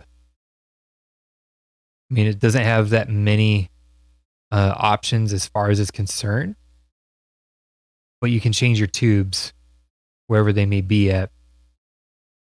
I don't think you can actually, you can't really change the schematic specifically, but you can also go into other things like whatever's feeding into that tube. You can really, really tweak it around. It's kind of like if you're a true gearhead that understands like electronics and how everything works under the hood for an amplifier. This could be a tweaker's delight for you. I don't know anything about this, but I can definitely tell you at some point I'll probably tweak it and make a sample of it. As far as the cab stage is concerned for this plugin, you also get a variety of microphones as well. And for each one of these, they're also kind of like hard recorded at a specific position. It'll tell you if it's cap, middle of the cone, outer cone, outside the cone. If we wind up going with, say, like this, I think this one will say cone outer. One of them should say edge somewhere. Cone inner, middle, inner, middle, probably. Yep. Okay. One of these has an edge on it though. Outside cone, cone outer. So cone outer is probably going to be the edge part.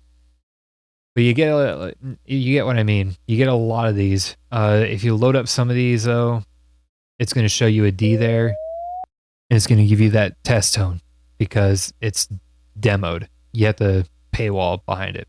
So I'm going to get out of that one and not subject you to that.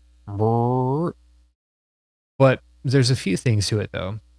Going into the stomp stage, a lot of these that are marked with the D, it's running in demo mode, but you can, buy it out of the paywall and use it. You get a wide variety of things to use here, ranging from a TS-808 to like a whammy pedal in the beginning. You can put a chorus, a wah, a wah, any overdrive or boost. But this one, you can also load in a third-party plugin. I'm stumbling over myself because I'm trying to speak real quick. This can allow you to import any other plugin that you may have installed on your computer if you register it within that system. That includes plugins that are made by, like say, JST or STL. So like if you have another amp that you prefer to load in, you also should be able to do that, I think, as a third party in the amps and cabs rack as well. Also, cab loaders work in it as well. If you have a preference for EQs and all that other stuff, you can definitely do something there. And same with like third party reverbs. delays, all that kind of stuff. You can put all of this stuff in a third-party plugin in the front at the stomp stage. I believe you can do it the amp and cab and also the effect stage. I'm not sure. We're not going to experiment with that right now. Blues distortion, convolution reverbs, compressors, all that kind of stuff.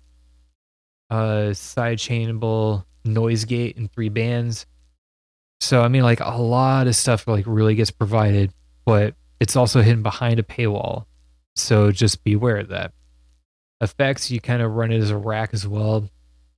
The act rack, EQ modeling, basically, convolution reverb, 8-band EQs, flangers, more verbs, delays, all that kind of stuff. And again, the ability to use third party. So before we wind up bumping out of this plugin, yep, you can also third party plugins. So you can, if you wanted to with this, you could really, really put in a neural DSP plugin inside of Revolver and a couple of other things. In modules, let's see here. There was something else in here. Input. So the input stage, you get a tuner built in, which is a good thing. Don't know exactly how accurate it is. So, I mean, take that reading with a grain of salt. Your VU meter and your pickup RMS. So if you have like hot pickups or quiet ones or whatever, you can tweak it to register however you need it to register. You have a gate and it's relatively sensitive the higher up you go. So if you don't have a lot of noise and you just need to dial a little bit, you can. The act profile, let's see here. We're going to enable it, I think. So with the act browser, you can imitate a variety of things in here. Some of these I've actually purchased for a specific purpose, but say if you want the neck pickup of like a 2000 USA Telecaster standard, you wind up selecting that. You can demo it, audition the sound.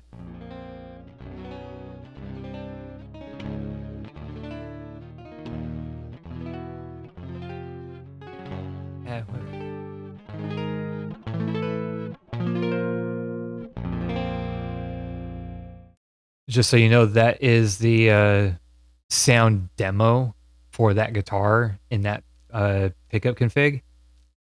We go to the bridge version of this.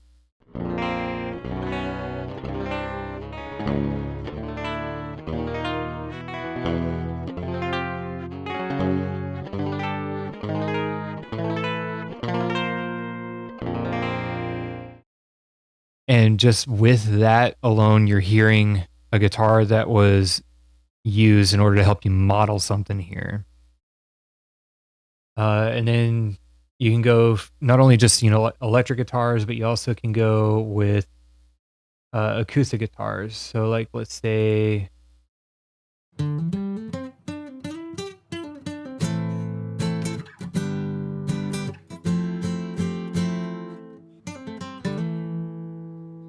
so a Brazilian nylon with pick, or you can do one without pick, right?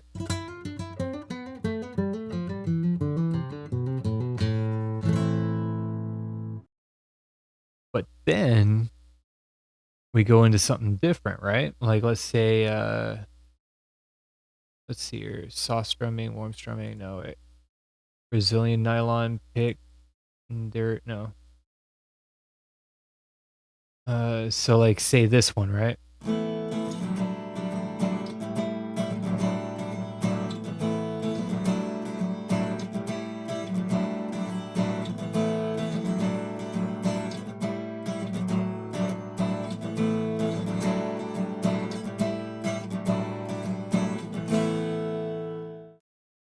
So you kind of notice with a sample like that there is a bit of resonance to it as you even reading the description and whatnot, right? But there's so much potential because when you have a profile recorded of your own guitar the target profile basically is like the EQ curve and the sound that you're trying to get. So you could be able to imitate an acoustic with this specifically. Um, and just as a heads up to that, right? So with that, let's see here. We've done Revolver. What other ones did we have available here? Because if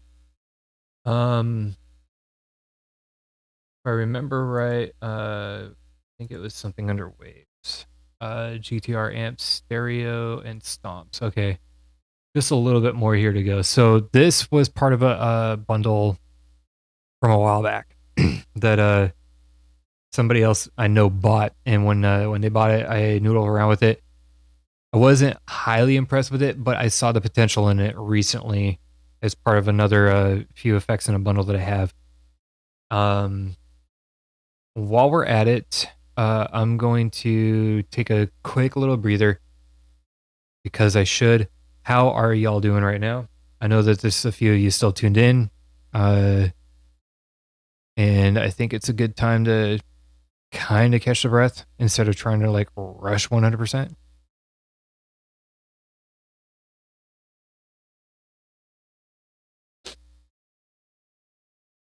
Yes. While we're at it, dirt. Okay. Checked in a couple of the things. I'm assuming what I got going on right now is I've been live for almost 2 hours and there's probably a buffering issue going on. So, hello. Is this running? Is a good question.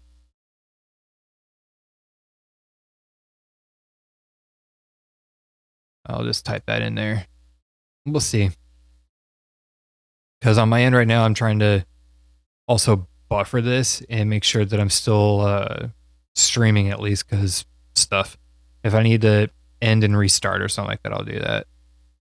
Um, but yeah, so like we've already gone through more than half of what I have available to kind of explain as far as all of this stuff is concerned. Okay, no issues, perfect. Um, yeah, we've already gone through about roughly half or a little over half of what I have in terms of plugin stuff. And hello, Mr. Lang. I should say Dr. Lang at this point. Um, yeah, there's a lot of potential, not only just for, guitar tones, but also one thing that I think some people may overlook from time to time, and that is sound design. And it's not just, like the whole, um, like, it's not like, doing the Mick Gordon technique, feeding, waveforms that are very simple and pure into this kind of stuff and just like distorting the living piss out of it, which, mad science of the year. But you have the ability to kind of just dig through different amp models, different cabs, all different types of things, and just kind of tweak them to your delight.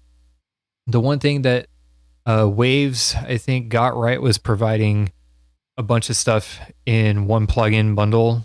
So GTR amps, for example, in mono or stereo, you get one mic or two mic. You get the differences of various cabinet types that they provide, but you also can still, choose to say no cabinet, not use any of the parameters that are built there. Same thing with the microphones. You get not many in terms of microphones for options, but you can still get an IR loader and run everything into that. And I think this responds better in terms of the master output than what Emissary did. So, you know, it's kind of like a pick and match and choose your destiny kind of thing. But there's a variety of things that are provided, which is great. So if you wanted a little bit of a drive, sort of a blue thing, right? You want some of your crunch, it gets a little bit more red, right? Um, and then if you go for, I'm assuming this is sort of like a custom one that's provided or something like that. I'm not 100% sure.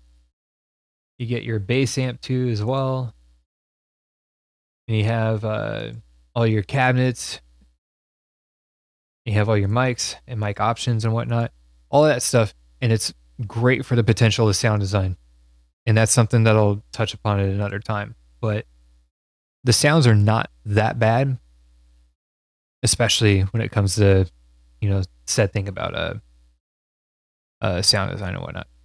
The other thing too, while we're at it, we're gonna go with the 6 stomp or the stomp 6. Yeah, stomp 6. So it's sort of like what it pretty much obviously is, and that is 6 slots to put in stomps, and it's pretty straightforward. You get options for overdrive, distortion, pitch, reverb, tremolo, vibrato, wah, delay, gate, all that kind of stuff. And if you mix and match it however you want, just like you would with even your own original pedal board, it really can lend a tone that maybe nobody else is able to get. You can literally drive the thing and say, like, if there's an EQ, you can kind of tweak that around to your desire and just make something really nasty if you wanted. The tool rack, I'm assuming this is just more or less kind of like the full blown like amp, stomp, tuner, and presets all in one kind of thing. So it's like an all in one. So you can do the same concept here, but this is not exactly a more modular approach. This is more of a straightforward approach. More modular could be something like if you needed more than just 6 stomps, you could be able to put 2 of this in front of each other and then put the amp afterwards. Something happened. My screen just flashed, so I'm assuming I'm about to have a problem. I'm pretty sure you saw that kind of thing flash too. My computer's not making any weird noises, so that's a good thing. But yeah, I mean, all the effects and everything that you're seeing, aside from, neural, realistically, any of your distortions, your stomps and all that stuff, modular approach. But with something like this, you can add as many stomps as you want until it's just pure white noise. But it provides, pretty in-depth accuracy depending on whichever way you really want to take it. Yeah, see that flash, I get that a lot. Just so you know. So now you're witnessing what I'm seeing from time to time before I blue screen. Not all the time, but sometimes. While I have enough time before it decides to derp out on me, the cabinet plugin. Hopefully this is still going, but cabinet plugin. So ML SoundLab Miko. You get the ability to put in, I think, what is it? Like, let's see here.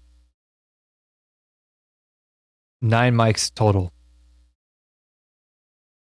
And you just kind of shift it around however you see fit. You can choose the speaker type based on that position of the mic. So, like, say if you had it right on the center and you wanted an SM57 on it, on an EVH 4x12 type speaker, and then say your other one, choose a Fender combo with a 184 condenser, just put it on the edge, and then say this one, let's go with a Zilla 2x12 and a Ribbon 160, and just kind of like put it in the middle. The way that you're going to see it, and I think you may have seen it in other videos on YouTube, or maybe seen people live streaming with it. Anytime that you change the position of everything, that EQ curve on the spectrum part changes around with it, which is actually helpful if you want to know whether or not if you have more bass in or more of like the mids and a bit of the treble area kind of like doing its thing. And changing the position per speaker, so to speak, you get some of that information to kind of cut through a little bit more accurately. And then you get the ability to tweak with the impedance / cut. So you can get the tone of a combo amp, a British 4x12, or an American 4x12. You have high and low res. So low res is going to give you that bump at the bottom end, so that will give you a lot more of the beef. And then high res is basically the same concept. It just brings a lot of that high detail out. You get your high and your low cut as well. So you can go up to 1,000 hertz or 1 kilohertz. And then you get your high cut goes all the way down to a kilohertz as well. Your profile could be soft, hard, or steep. And I believe that's in relation to the cut. So you can steep cut the top end and steep cut the bottom end. And by the time that you're done with all that, getting the tweaks in that you want, getting all the volume handled for the input, the output, handling your mic controls, which you can pretty much move this around accordingly and change the phase and the distance of everything. You can make your own IR of what's going on at that moment. So like if I wanted to say put that right there, kind of bring this one a little bit more on the edge and that one on the edge, bring out some of the res on the low and the high, and just a little bit of the cut off the top, maybe like 12K roughly. Then I can just export that. And I have 3 different cabs and speaker types and whatnot ran on this plugin, but then I can just export it and use that sound. It's kind of the same thing as dialing in your tone on a neural plugin, for example. And I will talk about neural a lot because that's what I do. What happens with this is it gives you that visual print right there, and then you export it, put it in an IR loader, and you got that exact sound, and it can sound really full. You just have to know what kind of speaker and what kind of mic configuration that you want to deal with, and whether or not if you want to set some phase for one of the positions, how much distance you want from basically the grill or the cone or whatever. And it really, really did a number. I want to say it was about like a month and a half ago or 2 or something like that. I picked this up. I made a couple of IRs. I demoed on it, and it was pretty solid. There was a lot of boom. There was a lot of body. There was a bit of a burp. There was a bit of that top end that I actually liked. So this is one of those plugins that if you need something for cabs and you want to be able to also make your own IRs, if you're tired of loading X, Y, and Z and then having to load another X, Y, Z, having something like this could help you out in making an IR that suits you best for what they provide in box. Otherwise, you can go and pick up their. They have like bundles that they sell, which feature these specific things, and I believe as well these specific mic types and speaker types and all that stuff, and it should be suitable the same way. So there is that.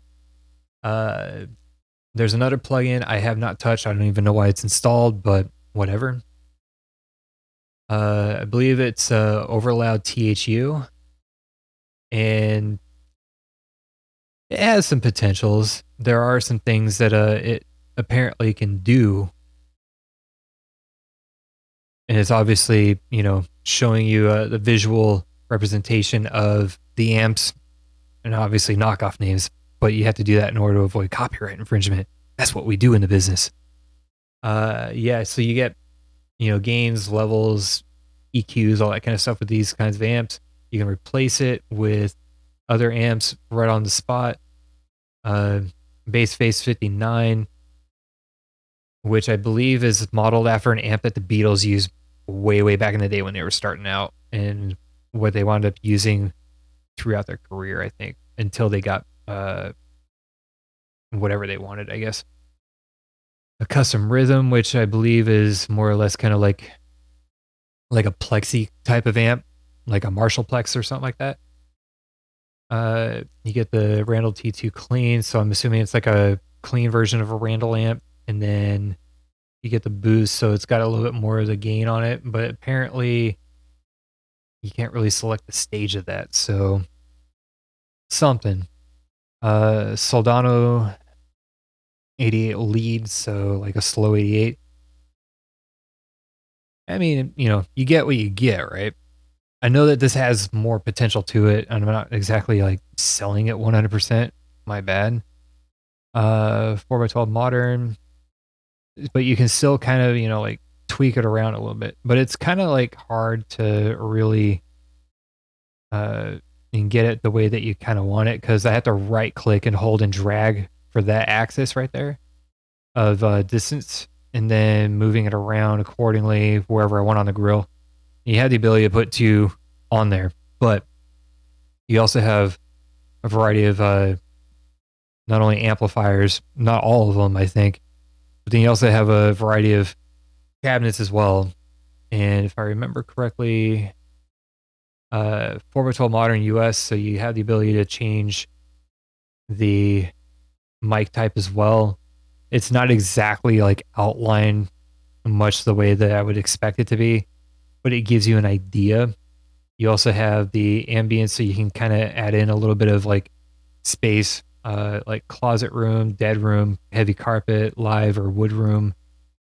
Uh, you get a couple of things like your high and your low pass filtering. I don't know what the respire is, so I'm not going to exactly dabble in explaining that one just yet. You get the bleed between two different mics because you can provide them. You get a rear mic and then you get an off angle mic, or like an off axis. And I think the off axis mic is more or less mic A. I'm not sure about that one. Or it could be mic B. It's one of the ones that I've dabbled with before, barely, but there's potential to it. It does provide presets. It does provide effects in the box as well. Like say, let's move this in the front. So it's kind of just like an Ibanez like TS909 or a TS9, I believe. Yeah, TS9 because we had TS808 and then there was the TS9. I think this one's modeled. Let's see, this one's kind of like like an MXR distortion just by the way it looks. Uh, Diode 250. Not sure what one that was modeled after. Just then you get like EQs, you get octavers, you get chorus, flanger, phaser, vibrato, tremolo, all that kind of stuff. It really does provide quite a bit in the box, but this also happens to be the Steven Slate version of it, so it's not like the full blown. So you're not exactly getting everything that they would intend on offering from the main company. So we have that covered, and one day maybe I'll cover the full version of it. TH3, I don't know what the hell this is. Oh, so it's the actual full version approach I think that they had, because there's a lot more to it than before. A lot more, yeah. So I guess I got a demo of the full version of it, but I just never dove into it. I think for now, really, that kind of covers it. I was gonna integrate another one, but I'm probably gonna have to remove the tag on that later on.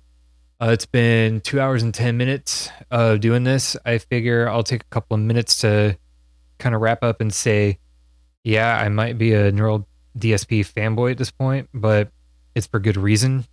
And I think that even though that they have like a really, really good quality and a really good grip on some of the stuff that they do provide, Nameless, NTS, Pliny, Nolly, Dark Glass, like the ones that I primarily at this point have dabbled with, used, or am still demoing.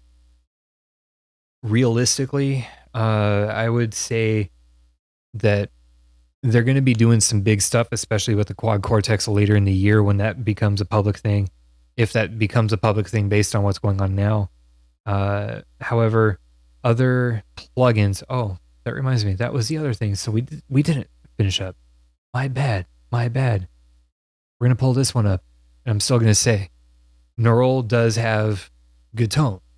They have a good approach to everything. They've got everything down to a T as far as amp sims getting really damn good. But all of these other ones, including the one that's up on the screen right now, which I'll kind of take you through in a minute here, Other ones shouldn't be discredited exactly because there is potential in a lot of them. If it's not just, for guitar tone, it's also for sound design. Guitar Rig is one of the ones that I just pulled up here. One that I do believe should be in everybody's toolkit for sound design because there's a lot of things that you can do with it, even if it seems like there's not a lot. So you get a variety of amp heads in this one. Since we're now at the Guitar Rig stage, you get your hot plex and your cool plex. You get your plex, you get your lead 800 and your jump. So obviously, like, throwback to like Marshall amp heads and whatnot. You get your Bass Pro, which is sort of the Ampeg SVT series type thing, from what I understand. AC box is like the AC30, so like that class of it. Gratifier is sort of like like a Mesa dual rack kind of a thing. The Van 51 is kind of like the PV 5150. The Ultrasonic, I think, was trying to remember what the hell that one was. I don't remember what that was modeled after. It had to have been something like another Mesa type, I think. You get your Tweeds, you get your Twing, you get Rammstein's custom model, which it doesn't sound bad, but it doesn't sound good either. It's kind of like a middle ground.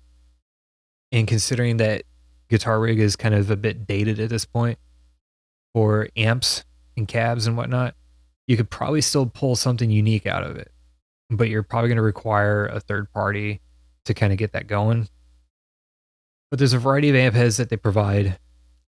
And then with that as well, you also get matched cabinets. You get basically the amps that are based off of the amp models that are provided as well. You get the current version that they have, and then you get like a legacy, like Guitar Rig 3 version. So they definitely have a different sound to them, apparently. I don't know how, but they apparently do. Switch that out to control room. So you can set up 8 different cabinets and different mic positions. You only get like 3 of them. You get the cap edge, and the cone. You get 5 different microphones for some of the typical cabinets that you would normally mess with. They could be the same, they could be different. Then you go with your bass, and they become different ones. So it's kind of a matter of doing everything to taste. You also get a little bit of room for the space. You get phase if you're trying to figure out how to phase cancel everything so that, or I should say phase adjust. If you're phase canceling, you're just not getting any sound. This is what happens when you're on live for a couple hours and when it's 1 a.m. your own time. So congrats. Uh, but yeah, you get a chance to tweak with some of this stuff, get the tone that you're looking for, make sure that it's like fat or full or whatever. Uh, these kinds of things also kind of play out in Control Room, even though Control Room Pro gives you a little bit more option to work with. This is sort of more or less like a fixed approach for the microphones. It's just how much you want to bleed them in, and then switching, positions. They don't exactly tell you until you've switched onto them. So you get like a 2x12, you get a couple more 2x12s, you get a couple of 4x12s, but you only get like 7 of these to kind of like switch between. Which I honestly don't get why, if they've updated from Guitar Rig 4 to 5 and they've implemented some of these things, why some of these features weren't appropriately updated or at least even added in. So there's that.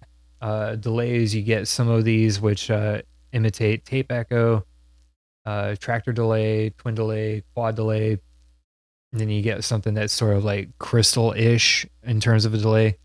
Kind of like some of the delay effect that you would get from like an Axe FX, or maybe even the latest firmware of a Kemper, all that kind of stuff. I think like that approach to a delay in a verb for textural content, I think that this little thing was kind of based on a lot of that, because it had to have been a custom job or something like that.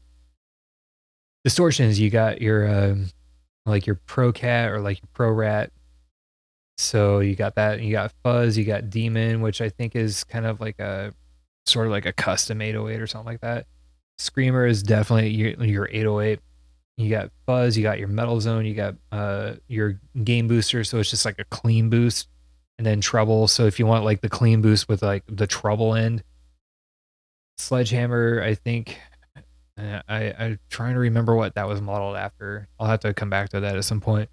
Transamp, if you're and kind of like the Sansamp kind of a person, it's kind of based on that. You get your Tweed Dirt or Tweed Brit and California. So like, you know, 3 different types of distortion that you can switch between, or at least preamp stages. So your Tweed's kind of like your clean, but a little bit of the grit. You get to your Brit, you got more grit. California, you got like way too much. You get limiters and compressors, noise gates, and all that kind of stuff, as well as volume pedal for your dynamic stage. You get 4 different types of EQ provided. You get a graphic EQ, you get parametric, you get shelving. Shelving is definitely useful for if you need to carve something drastically out of the top or the bottom end. Custom EQ is kind of a weird one, so just be aware of that. Um, Filter wise, you get auto filter, you get filter bank, you get formant, you get pro, you get different types of wahs for like talk, prio baby wah, all that kind of stuff. So you can change that tone drastically wherever you want to do it at. Modifiers are one of the biggest things to this thing.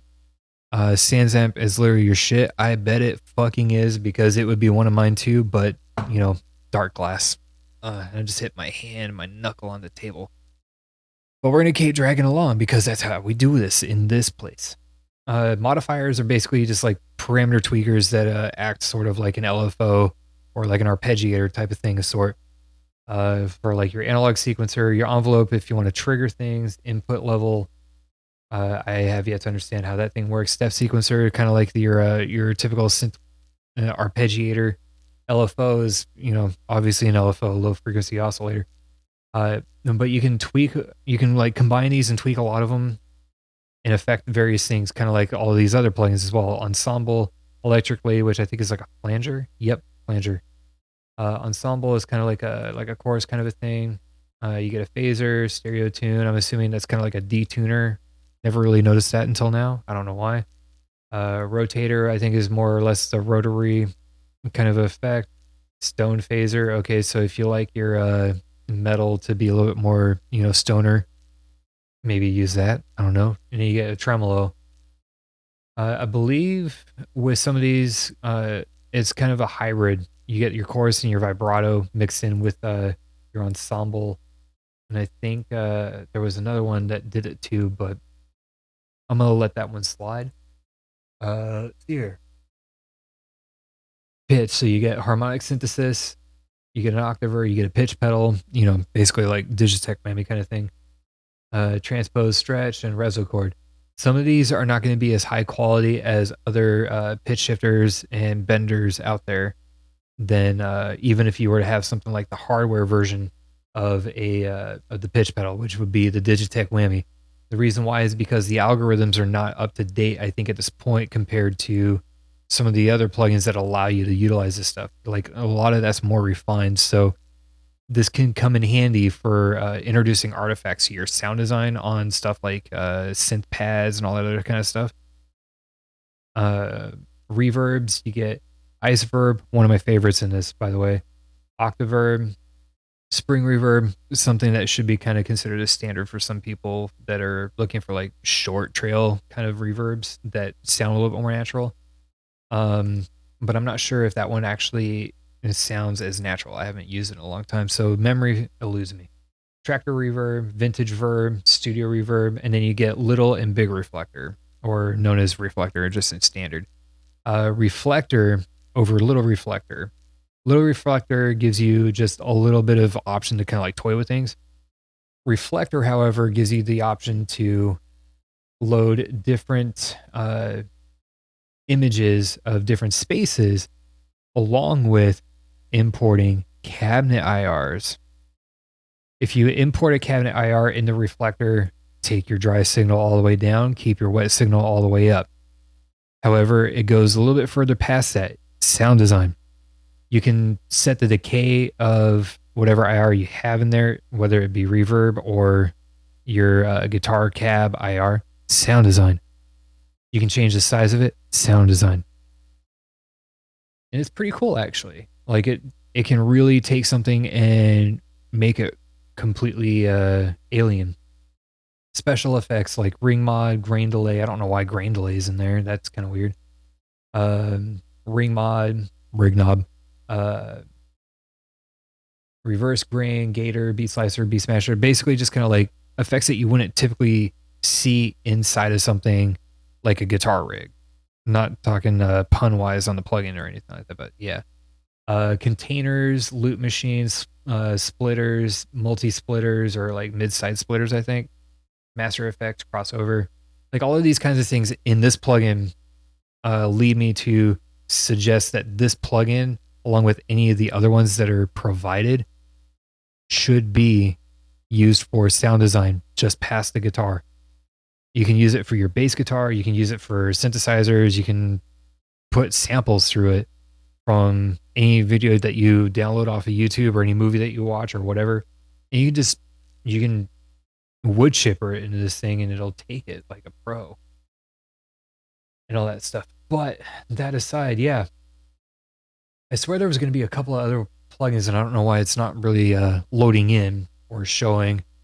Maybe it didn't recognize the install. I don't know. But I've gone through a majority of this. I will definitely say neural plugins, hands down, are like the ones that I'll be using for a while, but I may wind up throwing people for a loop down the line as well. So, expect that to be a possibility if you wind up hearing things in the future. Then there's Amplitube, and I believe it was the Max edition that I bought. Some of this stuff does not come with Max. It's behind a paywall, but what you get with it is a lot of potential. One of the ones that I didn't show on here right now that I think about it, bias effects. And there's a reason why. I'll probably say it in a few minutes. Amplitube 4 Max provides you with a variety of different amp models, amp sims, all that kind of stuff in one box. Same with stomps.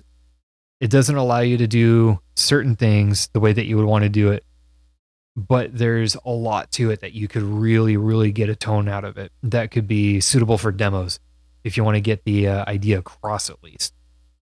So if you want to go for like the general basic starter kit for it, I would definitely give that one a suggestion. Otherwise, if you've bought the Max, have something in mind for not only guitar, like distortion, clean, effects and all that kind of stuff. I would also consider that to be a plugin that you could use as a sort of like a preamp for sound design. Then we went with what else did we have? We had Overloud THU, which also is sort of like a special that's run through Steven Slate right now. I have not really dabbled with it much, but it does have some promise from what I remember. Yawning in the background, my apology. Guitar rig. Sound design potential is through the roof if you really do things in a specific way. It can do pretty decent for demo level guitars, but if you're going to use a plugin like this, use it for more than just guitar. Think outside the box with it. And Waves GTR, that bundle, because it came with the plugin bundle that I bought recently. The Waves GTR bundle seems like it also has some promise to it.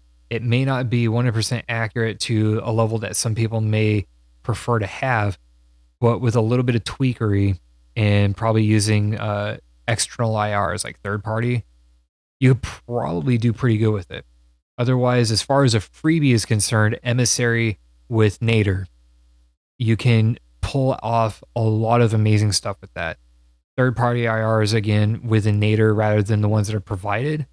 And with Emissary, make sure you're not driving the gain to maximum just to get the tone, because you want to have a bit of the breathing room with it. Adjust some of the parameters to your taste and all that fun stuff. One of the other things too that I'll touch down later on down the line and we're going to be very specific with all these plugins down the line as well. Um, I'm probably going to wind up making a live video or like an offline recording per plugin and upload them part for part and just kind of give you an idea of each one of them, how I use it in context and whatnot. But we have all of these things, we have all these tools, and we all use them primarily for guitar or bass. One other thing that you should think about, and I'm going to keep pushing this, think outside the box, sound design. If you have something like synth bass and it feels a little too dry, maybe push it through something like Emissary, give it a little bit of gain and EQ it to your taste, add some depth, add some presence, or take it out or whatever. Just give it a little bit of that saturation. Same thing with like if you had Fab Filter Saturn, I believe. So yeah, there will be future videos to come along, but a lot of this stuff I highly recommend at some point that if you are able to get your hands on, Emissary is a free plugin. Anything from Neural, minus maybe one or two things by recommendation out of personal experience. Anything based around like guitar rig, waves, all that kind of stuff. You know, find something, sit down with it, and demo it if there's a demo available, because you don't know what's going to happen. However, I will say Positive Grid, Bias Effects, not long ago, I tried it. It didn't win me over. So, Bias Effects, I'm sorry to say, but it just meh. The one thing that irritates me is that I cannot resell that plugin to somebody else. Otherwise, they cancel the license on it and prevent you from being able to use it ever again. They basically run off with your money. I understand why, but I feel like I should be able to like resell it back to them. Like, I'm sorry, but man, I don't know. It's just over time, it has not really stood well. A lot of negative feedback has come about from users of them for a while, and I'm not really buying whatever it is that they're selling at this point with that. It doesn't sound as believable anymore. So maybe it's a good sound design plugin as well, maybe, but I would recommend against Bias Effects. I would recommend if you're gonna go that route, go Amplitude. Other than that, it's been 2.5 hours. I've probably bored the living piss out of people at this point. My apologies, but this is what I got to do in order to do something instead of having a computer rev off like a jet engine. I will probably wind up coming back online with a live video again in the future regarding some other stuff.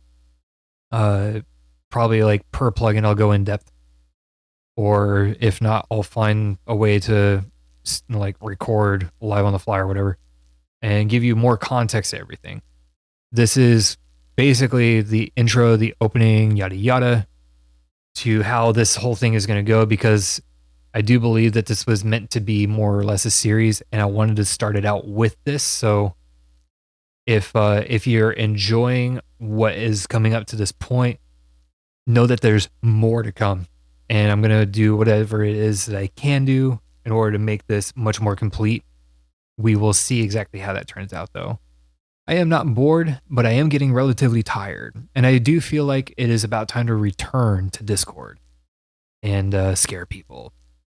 Plus, I do kind of need a bit of a breather, maybe a little bit of food time.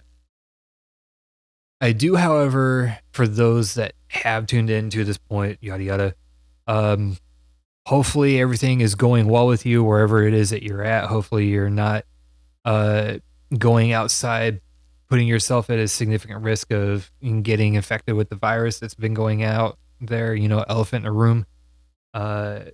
Making sure that you're healthy, making sure that your neighbors are doing okay, keeping your distance from people, preventing further spread or contamination, being nice to people, not being an asshole, not spitting on food at the grocery store, just being like, because, you're an asshole if you're doing that and causing damage to sales of agricultural products. that we need to survive on. Do good things for other people that, you know, could use something good. That's all I can say. In the meantime, be at peace with yourself and all that other, not really hippie related kind of stuff or whatever, but more just, like be peaceful and do good for other people, be nice to other people, check in on them, make sure they're doing okay and all that stuff. Treat other people with kindness. This is a very hardship kind of a time. So do what you can to not only survive, but make sure that everybody else around you is doing all right. Don't get anything. Don't spread it if you got it. Don't be a douche. Stay the fuck inside. Um, and we will wind up having more videos coming along. This one was alive. This one is to establish this as a sort of like a series kind of a thing, I guess. And I'll see what I can do before all my trials run out that I have currently. And until then, oh shit, it's April. Fuck. Okay, April Fool's Day. I'm ready for people to start trying to pull one over me. But they won't really be able to because I'm going to be hiding all day. I don't care. All right, I'm going to take my uninteresting ass offline. If you're part of a Discord server that we hang out in, I will see you there one way or another. Other than that, have yourselves a good night. Ding. Fries are done.